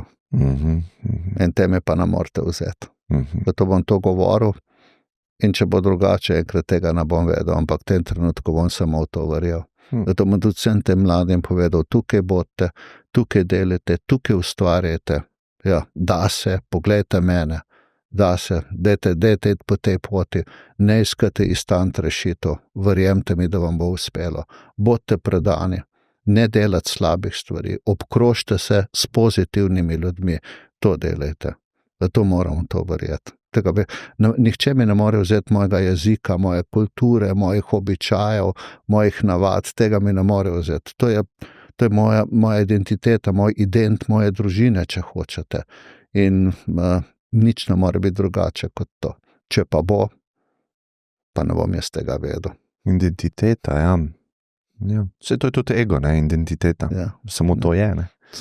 Ampak nekaj rabimo, da se upremo, da se... To je jambor. Ja. Jadra obračamo. Ampak jambor pa ne ostane čvrst.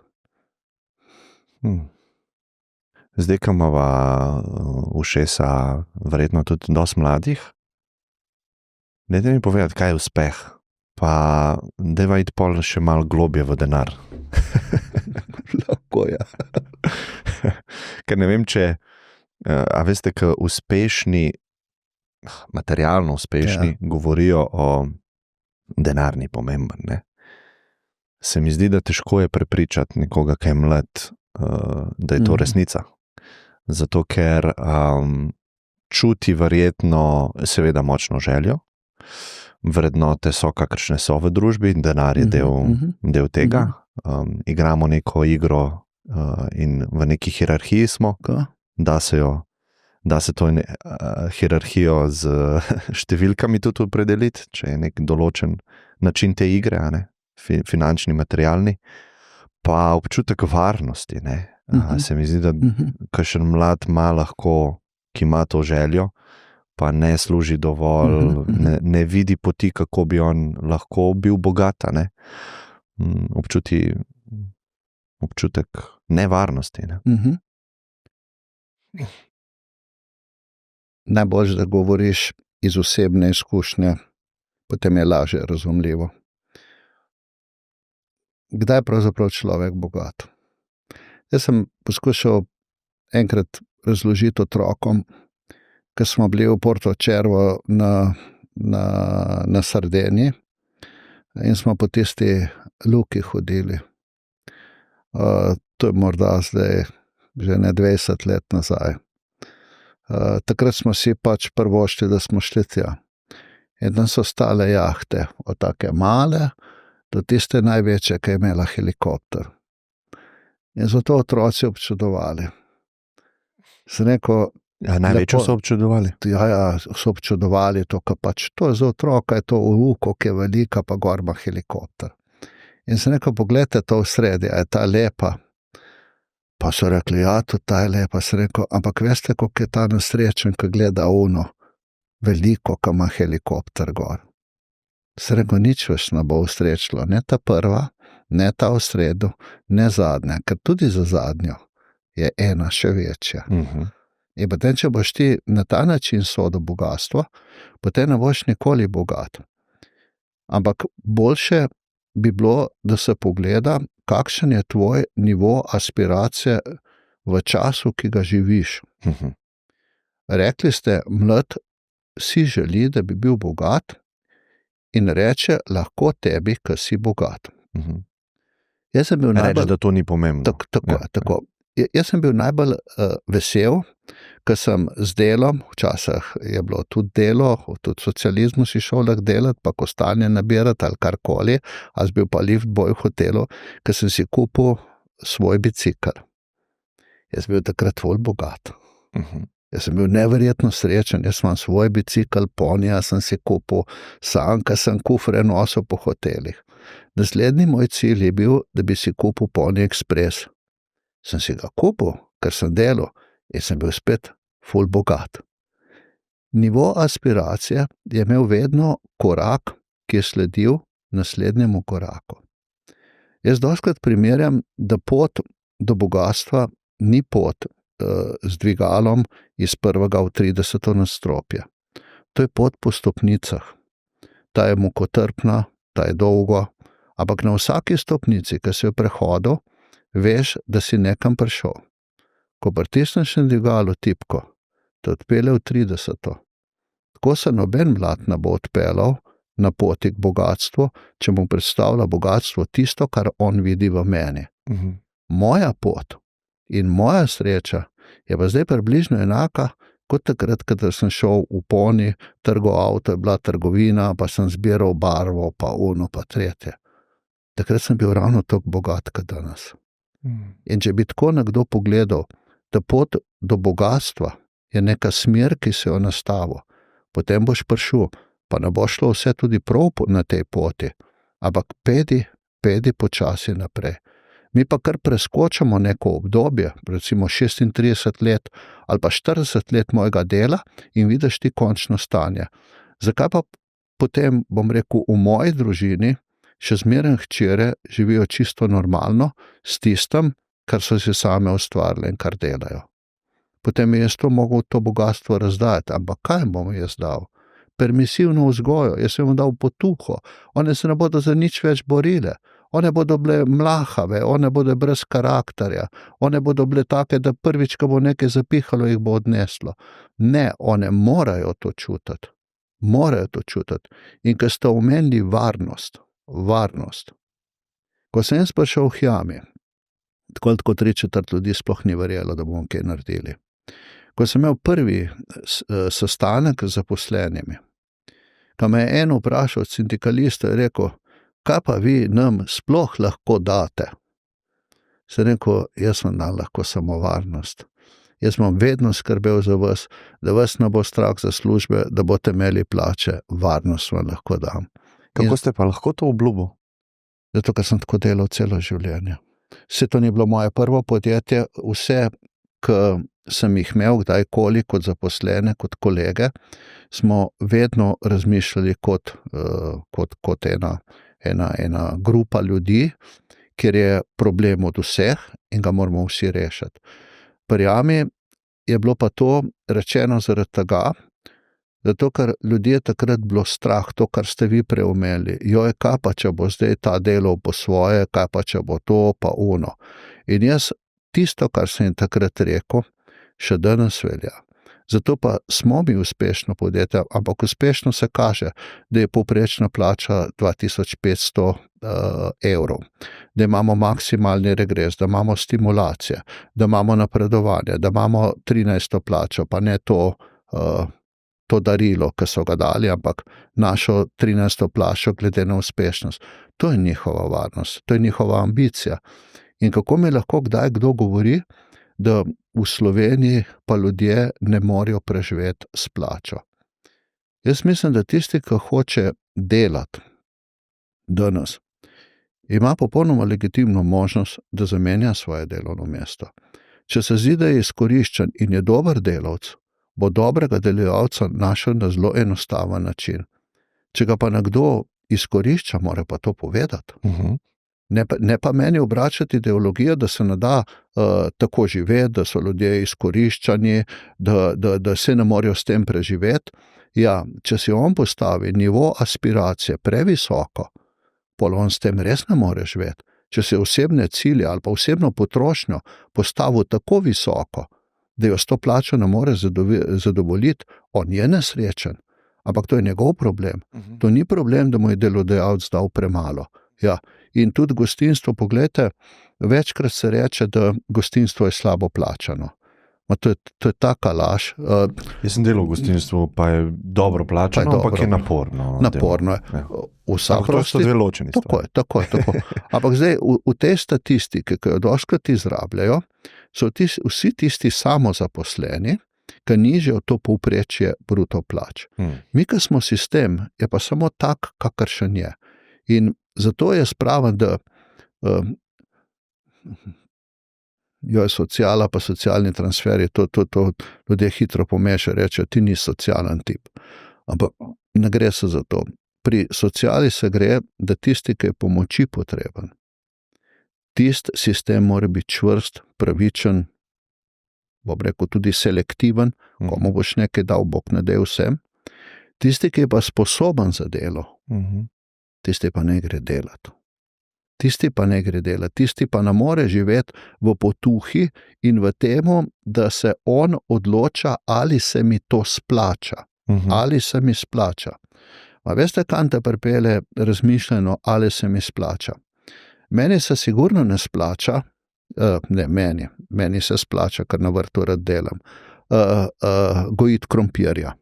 Se mi ne splača, greš v trgovino. Poraba energije je prevelika, če bi samo tako gledal. Tako je, če bi tako gledal.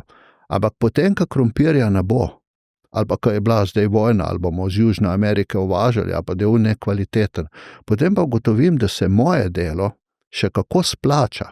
Meni se splača por imeti na vrtu, meni se splača korenje imeti na vrtu. To je nesorazmerno z mojim časom, ampak to je moja delovna navada, to je moj odnos do zemlje, to je moj odnos za preživetje. Jaz vem, da bom znal preživeti, bom imel pa svojo nivo, bom tam nekaj delal na tem. Ampak to nivo ima lahko vsak tisti človek v Sloveniji, ki mi smo vendarle ruralna družba, bo šel pa, nazaj v korenine k svojim staršem, bo našel tam eno nivo in bo preživel. Tam si bo nasekal drva, se bo grel. Ampak ne mi govori, da se ne splača. V življenju se vse splača. Samo ti se moraš odločiti, se to naučiti in to delati. Te manualne spretnosti so nujno potrebne. Ta obrambni instinkt, ki se to je vse obrambni instinkt. Če boš včeraj je padal sneg, jaz sem včeraj skidal celo dvorišče. Pa je tako veliko, da po 3 urah nisem mogel na nogah stati, ampak to je treba narediti. Jaz nisem čakal, da bo en prišel pa to narediti. To so kakšenkrat stvari, ki bi jih mi mogli poudarjati, da delati, v bistvu, ker fizično delo je tudi neverjetna psihološka sprostitev. Jaz v drugem življenju bil zagotovo vrtnar. Ko tam si lepo cel dan zunaj, kar naprej nekaj delaš, lahko razmišljaš, vse. In če ti bo samo eno vrsto delo delal, boš otopel. To je tako, kot v fabriki, na tekočem traku, če boš eno delo, boš postal pač invalid. Če boš pa ti to menjal stalno in v poslu stalno nekaj menjamo, jaz sem prodajal in sesalnike, in nepremičnine, in gradil nepremičnine, zdaj sem v Postojnski jami in finančne naložbe, to je neprestano neka kreativnost, to je tisto, ko je ta širina tako velika, da te kar nekako te objame in pol rečejo, ni priložnosti, prav rečem, pol mi pa zdaj vse poberte, pa bo spet ena priložnost. Tako da bogatstvo, zelo navaren pojem, zelo levičarski pojem, bom rekel, ker ko boš ti pritisnil na vse te bogate, se ti bo spet zgodil Rim. Ker najprej bogate davke boš dvigoval, vse lepo in prav. Ampak kdo bo na koncu že bogat, ko boš vse izžel? Bogat bo bil tisti, ki ima hišo, bogat bo tisti, ki ima avto. Se pravi, da če boš na ta način oblikoval, bom rekel, delovanje družbe, da se boš ti v špico zaletel in špico hotel porezati, potem si ti porezal tudi temelje ekonomije neke družbe. Ti moraš to špico odpirati, da boš imel veliko teh ljudi, nebogatih, jaz pravim tistih, ki ustvarjajo, tisti, ki delajo, tisti, ki so davkoplačevalci. Jaz, ko gledam, poslušam kakšenkrat koga, ki mi soli, kam bo poslal, pa da mi podjetniki smo vsi samo ena groza v temo, pa bi jaz sem te ljudi vprašal, koliko je mojega dela v njegovi plači in koliko je njegovega dela v moji plači. Dajmo se to vprašati, to ljudje vsi razumejo. Pač eni pač ustvarjamo in pač mi kredite, če jih najamo, jih moramo vrniti. Če država za darila najema kredite, jih odplačujemo mi. In če so včasih ugrajevali v kovance bakar namesto srebra, se temu danes reče inflacija. Si pa ti inflacijo naredil, ampak potem tistih, 600 evrov, ni več 600 evrov, z inflacijo jih rata 400 in ti se v začaranem krogu vrtiš, da imaš veliko papirja, ki je zmeraj manj vreden. Ja, se strinjam in to je en po moje ključnih problemov, ki jih ima zahodna družba.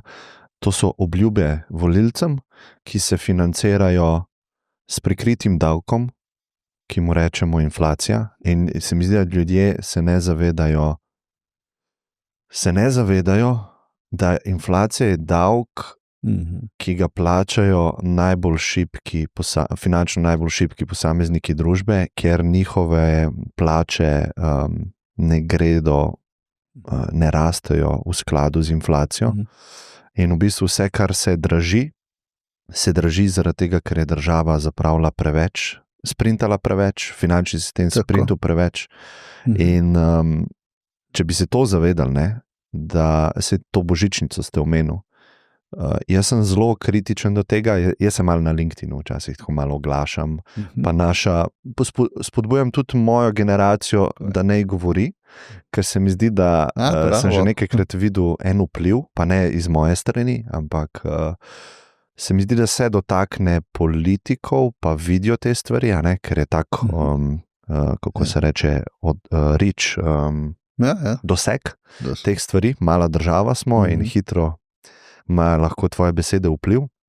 Ampak ta božičnica mi je zanimiva, zato ker da nekdo to uporabi, a ne, zdaj ne vem, če je bilo to zavestno v tem času, ki je pred volitvami, ali pa ne, pa ni bilo možno tega prej narediti, da to uporabi kot darilo pa bombonček celemu javnemu sektorju in še ostalim, ki so zaposleni v zasebnem sektorju. In darilo, če ga dam jaz vam za božič, sem ga jaz kupil in ga dam vam in to se mi zdi lepo. Jaz sem sebi nekaj odščipnil in dal vam, ne. Če pa jaz ta denar nekje druge vzemem, pa vam darilo dam, ne, to se mi pa zdi zelo neiskreno. Zelo, zelo neiskreno, ne, ker jaz nisem nobene bolečine nakupa tega darila čutil, sem pa vam ga dal, ne, jaz sem ga izročil, ne, in to se mi ne zdi lepo. Ne. Kaj še malo rimske zgodovine? Ja, seveda. Zato, ker je toliko prispodob.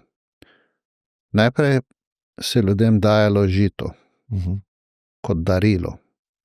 Potem se je dajalo vino, potem se je dajal že kruh, potem so se dajali kovanci. In tukaj je največji problem v tem, da ko si ti dal neko neupravičeno darilo, potem to darilo praviloma ne more več zginiti.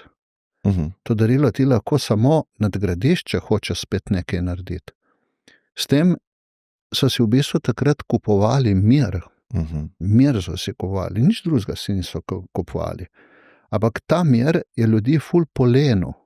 Noben ni imel več želje, da bi to delal. To so bili te, v bistvu, tudi takrat so rekli, socialni prispevki države.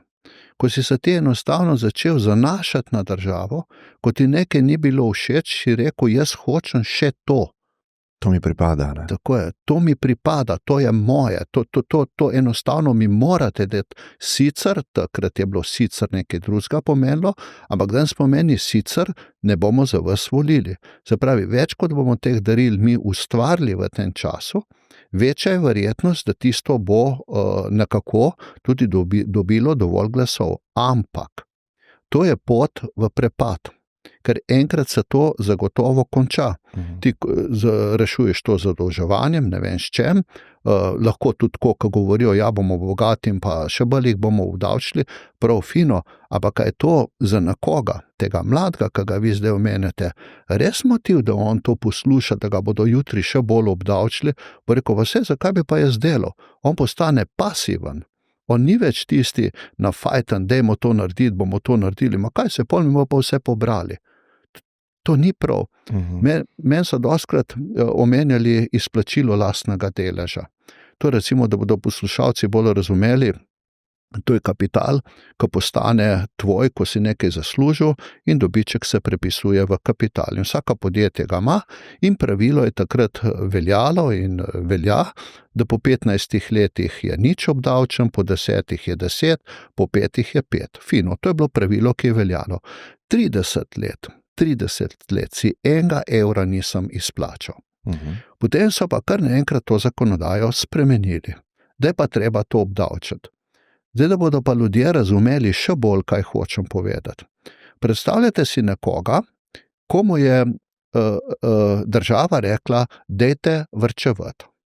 Dajte varčevati, to, kar varčujete, ni obdavčeno in on bo lepo varčeval, ker bodo rekli, čez 5 let bo to, čez 15 let bo to. On bo varčeval. Potem je bo pa v nekem trenutku rekel, v redu, vse, kar ste privarčevali, in naš kapital je privarčevano delo, ki smo ga samo vlagali naprej, zdaj obdavčamo zato, ker imate te prihranke, ta kapital. Ne mi en pove, kdo ne bi svojih prihrankov dvignil. A bi res se pustil obdavčati, če verjel, da to, kar dela, kar so rekli, da naj dela, zdaj mu bo nekdo obdavčil. Tukaj smo mi prišli v bistvu v velike paradokse v tej družbi, ko retroaktivno posegamo v neko že pridobljeno pravico. Lahko mi na novo postavljamo, ampak mi smo red kršili. In če kdo misli, da zimski regres je bil enostaven za vsa podjetja, ne mi verjame, da toliko povpraševanja po denarju, kot ga je bilo decembra, pri podjetjih, ki ne morejo, ki niso mogla izplačati regresa, ni bilo, odkar je spomnim, 36 let, ko delujemo tudi na finančnem trgu. In ko sem jaz enih par vprašal, sem rekel, pa poslušaj, pa zakaj pa ti zdaj prodaješ terjatve? Zakaj najemeš kredit za regres? Vse greš lahko v marec, boš v marec. Ja, je rekel, ampak kaj pa si bodo mislili moji zaposleni, če mi zdaj ne splačam, a da smo toliko slabi, če pa govorijo tam po televiziji, se tiska ne more, pa ni nič vreden. Ja. Rekel, mene je sram. Ja. Jaz sem rekel, in ti si zdaj najboljše terjatve šel prodajati, ti si jih šel prodajati, se pravi, z diskontom si nekomu prodajal, ne nam, ker mi se s tem nismo ukvarjali, zato da si izgubil 10%, zato da si ti regres izplačal, a to plačilo je bilo 100%, kačne ti te terjatve ne bi kupil. To je bila zame groza. Zakaj je bila to prisila? Zakaj ni bila to glede na ekonomske zmožnosti? Meni so celoten sistem porušili pri Postojnski jami, ker vedno smo uspešno delili. Zato pa imam te ljudi okrog sebe. Zdaj pa nekdo rekel, to je pa še zraven. Ma kje je to zraven? Ja. Jaz ne vem, kaj je to zraven. Jaz mislim, da je to največja napaka v mojih očeh, bom rekel direktno Goloba, ker mora biti odgovoren, ker je na čelu. Jaz verjamem, da je kompleksno biti v politiki, pa na taki poziciji, ker imaš veliko sil okrog tebe, ki vplivajo na te, pa skupaj v koaliciji z Levico, ki imajo takšno filozofijo, in podobno.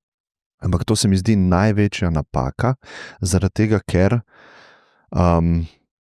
dostikrat so dajali glede božičnice primere, sej Avstrija ima tudi tako, pa ta ima tudi tako, ampak ne gre se za to. Jaz mislim, da se gre za to, da če sem jaz v odnosu s svojim zaposlenim in se je on v mesecu maju pridružil, mi sva sedela za mizo kot dva odgovorna samostojna posameznika in sva se dogovorila za pogoje.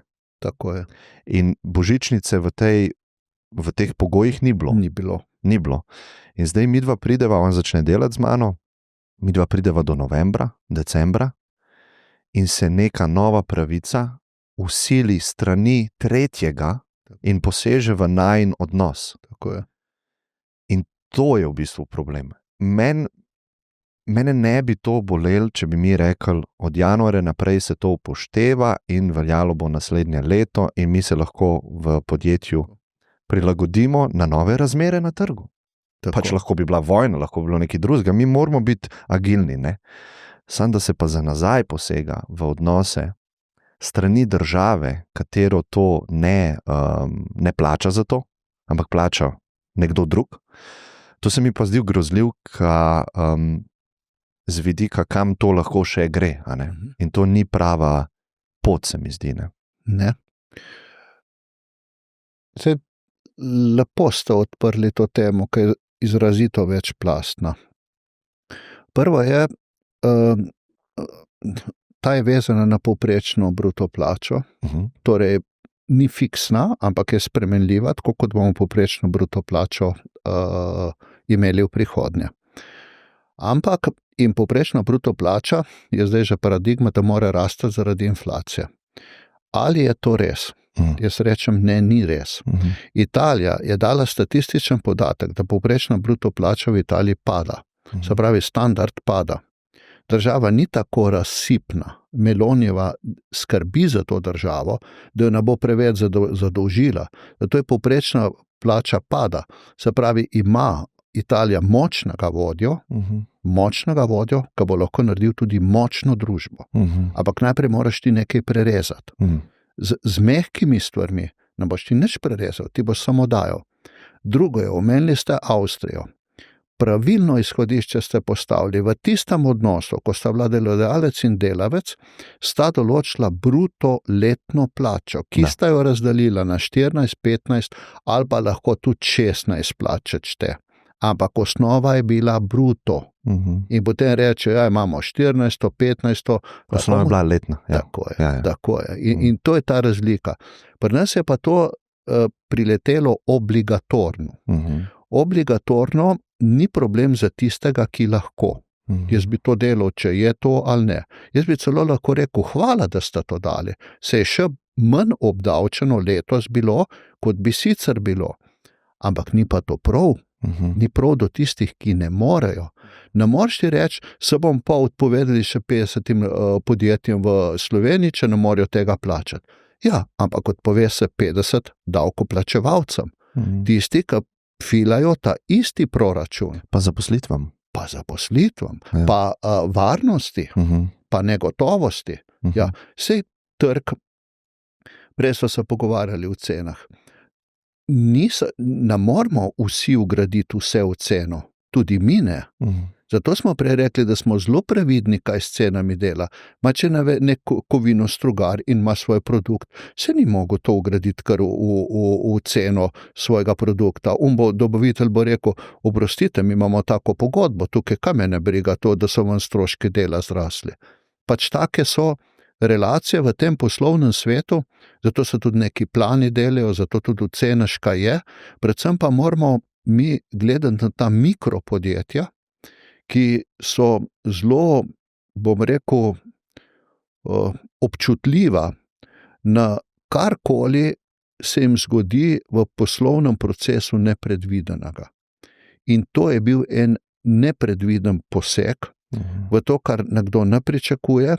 Predvsem pa moramo še vedeti, da je to praviloma obdobje, kjer je posel malo slabši, razen, rekel, božično-novoletnih praznikov za turizem, ker ta cash flow praviloma manjši, da prvi meseci leta niso nikoli najboljši in mi smo še to stlačili v ta 18. december. Ampak to je bolj prispodoba, ne zaradi zneska. Kaj se ne bi smelo delati? To, če hočete, ker poznam delovanje, kako se taki zakoni sprejemajo, to ni bilo usklajeno na ekonomsko-socialnem svetu, kar je najvišji organ pri sprejetju neke zakonodaje, ker so delodajalci se o tem niso hoteli pogovarjati, ker je bilo to obligatorno. Kaj če se ti pogovarjati, če je obligatorno? Če ti nekdo reče, moraš. Tudi tukaj zame ni pogajanj. In to je tisto, kar se jaz vedno bojim, da bi prišli v to spiralo odločanja brez volje odločevalcev. Ne more biti samo en odločevalc. Odločevalci so sindikati, odločevalci smo delodajalci in odločevalci je vlada. In tukaj se moramo mi nekaj dogovoriti. In če so naši argumenti, lepo prosim, poslušajte jih, če so naši argumenti dobri, dajte jim potem tudi prisluhniti. Ne reči, tako bo. To je avtokratsko. To bo. In če prisegamo na demokracijo, potem to zame ni demokratično.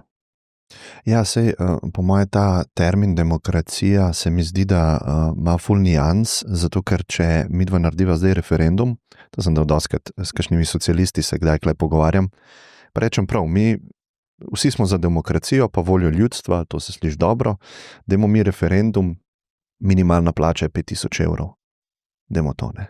Jaz mislim, da se zna zgoditi, nažalost, v okolju, kjer smo, da bi to šlo čez. Švici bi pa padlo. Švici bi pa padlo, ja. Ker, ja, mogoče ljudje malo širše lahko pogledajo, ne, kako bilo to uničujoče, ampak to, da ti nekoga vprašaš, a želiš več, glasuj. Mislim, to je seveda, da bo vsak rekel za sebe. In hvala Bogu imamo ustavo in neke druge listine, ki ščitijo tiranijo množice. Ker tiranija množice, ne, ni demokracija. Ne. In tukaj se mi zdi, da veliko umov pade skozi. Ne razume, da za nazaj spreminjati stvari ni pravično. Tako. Lastnino kar vzemati ni pravično. Saj tako smo se dogovorili, da hočemo tako družbo. Ne. Če jaz nekaj zaslužim, plačam 3 davke, to je potem moje. Samo tvoje, nič drugega. Ja. Ker tukaj so pa tudi predlogi tudi v Ameriki imajo ta predlog, v Kaliforniji je zdaj zelo velika debata okoli davka na premoženje, ki bi targetiral samo milijarderje. In to bi pa Francija. Francija tudi z 2% davkom. Ampak Francija ima že zgodovino tega, ne? Vse so egalite. Ja, pa Norveška ima zgodovino tega, ne, ki ni šlo dobro. Ampak ja, se mi zdi, da je globalno v zahodnem svetu, v imperijih, ki so malo v zatonu, s tem imam v mislih Evropo, ki se je že dotaknila, in pa tudi Amerika, ne. Imperije v zatonu in potem pridejo te ideje, ki so socialistične, spet na plano in rečemo, tam imamo neke milijarderje, itak imajo preveč, to se lahko vsi strinjamo, on tega ne bo porabil, ne more porabiti, niti njegovi potomci ne morejo porabiti. Kaj, če bi mi vsako leto 1% celega tega premoženja njemu vzeli in naslednjih 5 let to naredimo in to je enkratno, on ne bi začutil tega in mi bi lahko tukaj financirali to. In ljudje to podpirajo. Ampak se mi zdi, da je toliko nevarno iti v to smer. Ne vem, tako intuitivno. Zelo nevarno. Poglejte, zdaj ste precej lepih primerov dali Ameriko, jaz sem dodal Francijo, pa Norveško, pa to. Pa pridemo mi zdaj v Slovenijo, med te naše bogataše. Te naši bogataši, naša podjetja, mi smo srednje veliko podjetje, zdaj naslednje leto bomo že veliko. Po nemški, to je nad 500 nad 50 milijonov prometa, pa nad aktive 40 milijonov. Skratka, mi za nemške razmere smo eno majhno podjetje. Pravi, mi ne moramo zdaj tistih milijarderjev. Se pogledajte, če bi že pogledali lestvico najbogatejših na Balkanu, pa se ni nikjer nobenega Slovenca. Torej je zavest v Sloveniji tako velika, da ne bo Slovenija rodila milijarderja še naslednje 30 let, ker ga enostavno ne more, ker je vse narobe. Tisti, ki bi lahko postal, bo šel pa enostavno ven. Ja. Tako da tisti, ki pa bomo tukaj, se s tem niti toliko ne obremenjujemo, ampak meni je bilo to zanimivo, zakaj se v bistvu vse te države rodile, Bosna, Srbija, Hrvaška, vse, Slovenija ga pa ni rodila, pa vsi so vedno gledali proti Sloveniji, Madonna, te dobro delajo, te so pridni, te so delani. Ga ni. Torej imamo na nek način v Sloveniji socializma največ. Jaz sem skoraj prepričan, da ga imamo. Enakosti, ne? Tako je, podatki so tega Gini koeficient smo uvrstili. Ta enakost je kot tista trava, kot tisti športnik, kot tisti talent, kot tisti Ko ti v bistvu vse to začneš ubivati, se ljudem enostavno nič več ne da. In če je namen, pa vidim, da ta krog vsaj poslušalcev je mlad, potem je namen to, da to se mora začeti spreminjati. In jaz ne bom spremenil več ljudi, ki so 40-50 let stari. Niti ni moj namen, da jih spreminjam, niti ni moj namen, da njim govorim.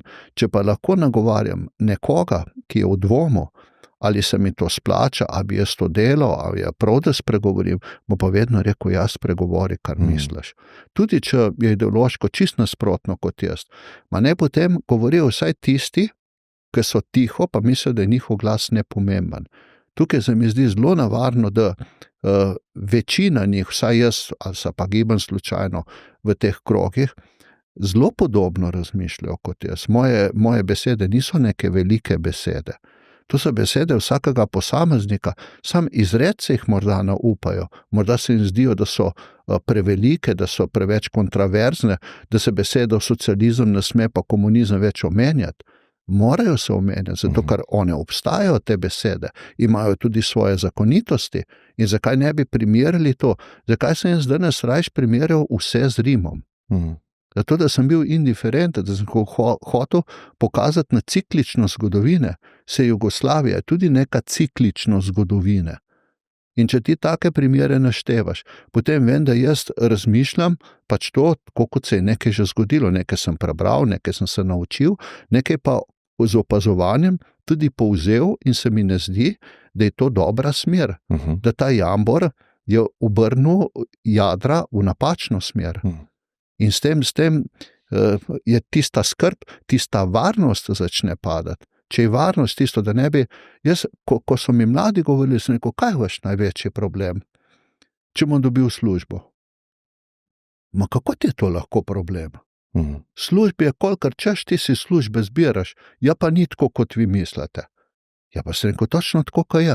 Vsi, ki ste tle brezposelni, ki vas poznam, ali pa boste pri teh meni.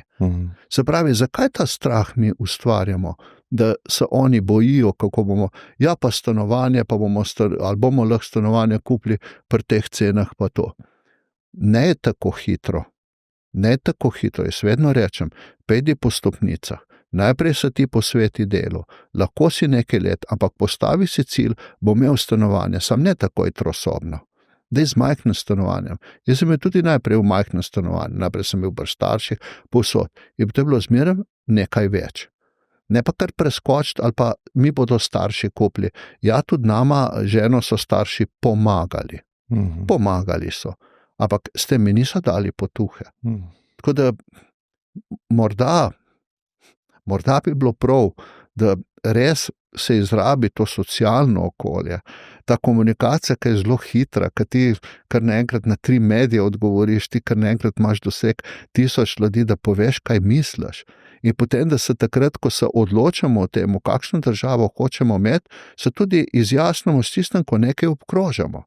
In pa če hočemo imeti bolj liberalno, bolj napredno državo, potem rečemo, ja, tako hočemo imeti. In dajmo voliti tiste, ki so nam to obljubljali. Če bomo pa volili tiste, ki nam bodo vse dali, to pa tako bodo vsi rekli, da nam bodo vse dali. Sam to za družbo ni dobro. To bom še enkrat rekel, da vedno pogledamo malo naprej, predvsem mladi. Zdaj bom vsem mladim dal eno dobro šolo. Če hočejo nekaj dobrega za družbo narediti, ne imajo otroke. Takrat, ko bodo imeli otroke, bodo stopili iz cone udobja. Najlažje je ne imeti otroka, ki ti je nekaj prikrajšal v tem tvojem kratkem življenju. Ampak kakšna je pa prihodnost njegove družine, če se bo odpovedal otrokom? Kakšna je prihodnost družbe? Na kaj bo pogledal, ko bo 50 let star? Da je brez otrok? Da nima nobenega vnuka? Takrat mu bo za vse žal. In tisti, ki se bo danes odločil za otroke, bo nekaj naredil za to nataliteto, zato da bomo Slovenci obstali, ampak ne se reproducirali z 2. Imejmo rajš 3. Ja, neke komoditete se bomo res odrekli, ampak več, ko bo otrok v tej družini, večja bo tudi borba med njimi. Jaz sem bil zdaj čez praznike v muzeju Ferragama. Salvatore Ferragamo, vsi poznamo njegove torbice, čevlje, pa vse predvsem čevlje. On je bil eden izmed 14 otrok. Njegova mama je rojevala od 20. leta, vse sem pogledal, do 40. leta, to pomeni, da je samo rojevala. On je pri 9 letih, ker niso imeli denarja, je sestri naredil čeveljčke za birmo. Pri 9 letih. In on je uspel v tej borbi 14 otrok za preživetje. In te borbe zdaj več ni. In če ni otrok, kje pa je? Enega otroka imaš, ti zajoče, že 7 ljudi skoči okrog njega. Pa kam bomo mi s tem prišli? To je vse tako razmalano, da niti ne veš, mu rečeš ne, se joče, joj, to je že represivno. Ja, pa ni res, prepoved je sestavni del vzgoje. Pika. Ja. Veliko stvari sva danes preveč odprla. Ampak sem res vesel, da ste se odločili govoriti, ker, kakor sem prej rekel, mislim, da je vaša analiza pravilna. Iz svojega zornega kota govorim, svojega mnenja, ne pravim, da je 100% tako res, ampak mislim, da je vaša analiza pravilna družbe in rad bi se vam zahvalil, ker ste... imam v bistvu rešitev za te probleme, prej, sem rekel na začetku, da ni. Imam in to je to, da živiš po teh vrednotah in si vzor. In takrat lahko tudi nehaš govoriti, ne? Samo živiš tako, kot misliš, da je dobro in prav in ljudje, ki te bojo cenili, te bojo posnemali in s tem si veliko vpliv imel, a ne? Mogoče tudi to je edino stvar, kar lahko posameznik naredi. Zgled, ja. To je zgled. Vzor, zgled, ja. Zgled je boljša beseda. No. Tako da rad bi se vam zahvalil, ker tako živite, no. Hvala za povabilo. Čisto odkrito povedane, 2 noči pa vseeno nisem spal. Zato, ker nisem navajen takih daljših pogovornih oddaj, predvsem zaradi tega, ker se nehote sprostiš in šele takrat, kadar se sprostiš, si res iskren. Sicer je to zavito 2-3 stavke, kadar so izjave. Poveš, kar hočeš, vse se naprej lahko pripraviš. Tukaj ti pa misli letijo kot včeraj snežinke. In potem jo ujamaš tisto, kar ti je všeč in poveš in rep pa glavo je pa imelo. Predvsem to upanje, ki ste omenili do mladih, da lahko nekaj naredijo. In to je tisto, kar mene navdihuje, da moram govoriti zaradi njih, zaradi mojih vnukov, zaradi mojih hčera. Ja, to je lepo, pa rad bi tudi pozdravil vse tiste, ki se ne bojo strinjali z nama. Lejte, vse tisti pa tako pridno delajo, da tudi če jih pozdravljamo ali ne, oni delajo, oni komaj čakajo, da bodo lahko napadli vse tisto, kar jim ne paše. Ampak to je njihovo delo, lejte. Ampak so zelo pomembni v družbi in to večkrat, ko me prešine mogoče ta mal širši pogled, ko grem onkraj svojega ega, pa individualizma, pa svojih prepričanj. Danes sem povedal sem ene stvari, ki si mislim, to so moje, ampak širše pa sem toliko hvaležen, da obstajajo poli, da se lahko drug drugega zbalansiramo. Ne? To je res, to je ravnotežje. Rabimo drugi pol, rabimo ljudi, s katerimi se ne strinjamo in oni rabijo nas, čeprav imajo kdaj občutek, da nas ne rabijo, da bi bilo boljše, da nas ne bi bilo. Tako je pa, da boljše, da ste pogovorne oddaje ni bilo. Tako, in sploh vašega podcasta. Tudi to, ampak res mislim, da se drugega rabimo za balans v življenju. Ne? Vse to je, pogledajte, kreativnost včasih nastaja iz problema. Ti si kreativen. Se moram zdaj pa na Ferragama vrniti. Zakaj je on že vse čevlje narisal pred 40 leti, da nas se kopirajo? Ko on ni imel sredi 2. svetovne vojne materialov, on si je takrat vzel samo tiste materiale, ki so bili okrog njega. Ampak to je bil presežnik, to je danes top moda. Ker on je rekel, ok, če nimam usnja, če se bom pa delal. In je delal tisto, kar je imel tam. In to je ta kreativnost. Vse tudi moj vodni sesalnik, ki smo ga razvili. Moj je nastal iz problema, ko mi je gospa rekla, ja, pa spet te vrečke, kje bo iz vrečke dobila, pa bo mogla vas klicati, pa to pa ne boste dostavili, pa to. Ok, in takrat začneš nekaj razmišljati. Prav fino, kaj pa če ne bi bilo sesalnika z vrečkami? Mogoče, rekli ste iz problema, ampak mogoče bi bila boljša beseda iz omejitev in pomankanja. Omejen si in to spodbuja kreativnost. Omejen si, ja, to je. In potem si kreativen, nekaj moraš narediti, lahko pa rečeš, ja, poslušajte, lejte, naš je tako, kar je in če vam je prav, vam je in če vam ni. Sam ni to ne bo nikamor pripeljalo, jaz pravim. In tudi vedno rečem doskrat pravijo skoči iz out of the box, skoči iz svojih okvirov. To se res lepo sliši. Ampak še bolj pomembno se mi zdi pa takrat, ko živiš po svojem sapere aude, se pravi, ko te tvoja misel vodi, ko si voden po svojem razumu, ne po razumu nekoga drugega. Ti lahko jaz razum razlagam, vi mi razlagajte svoj razum.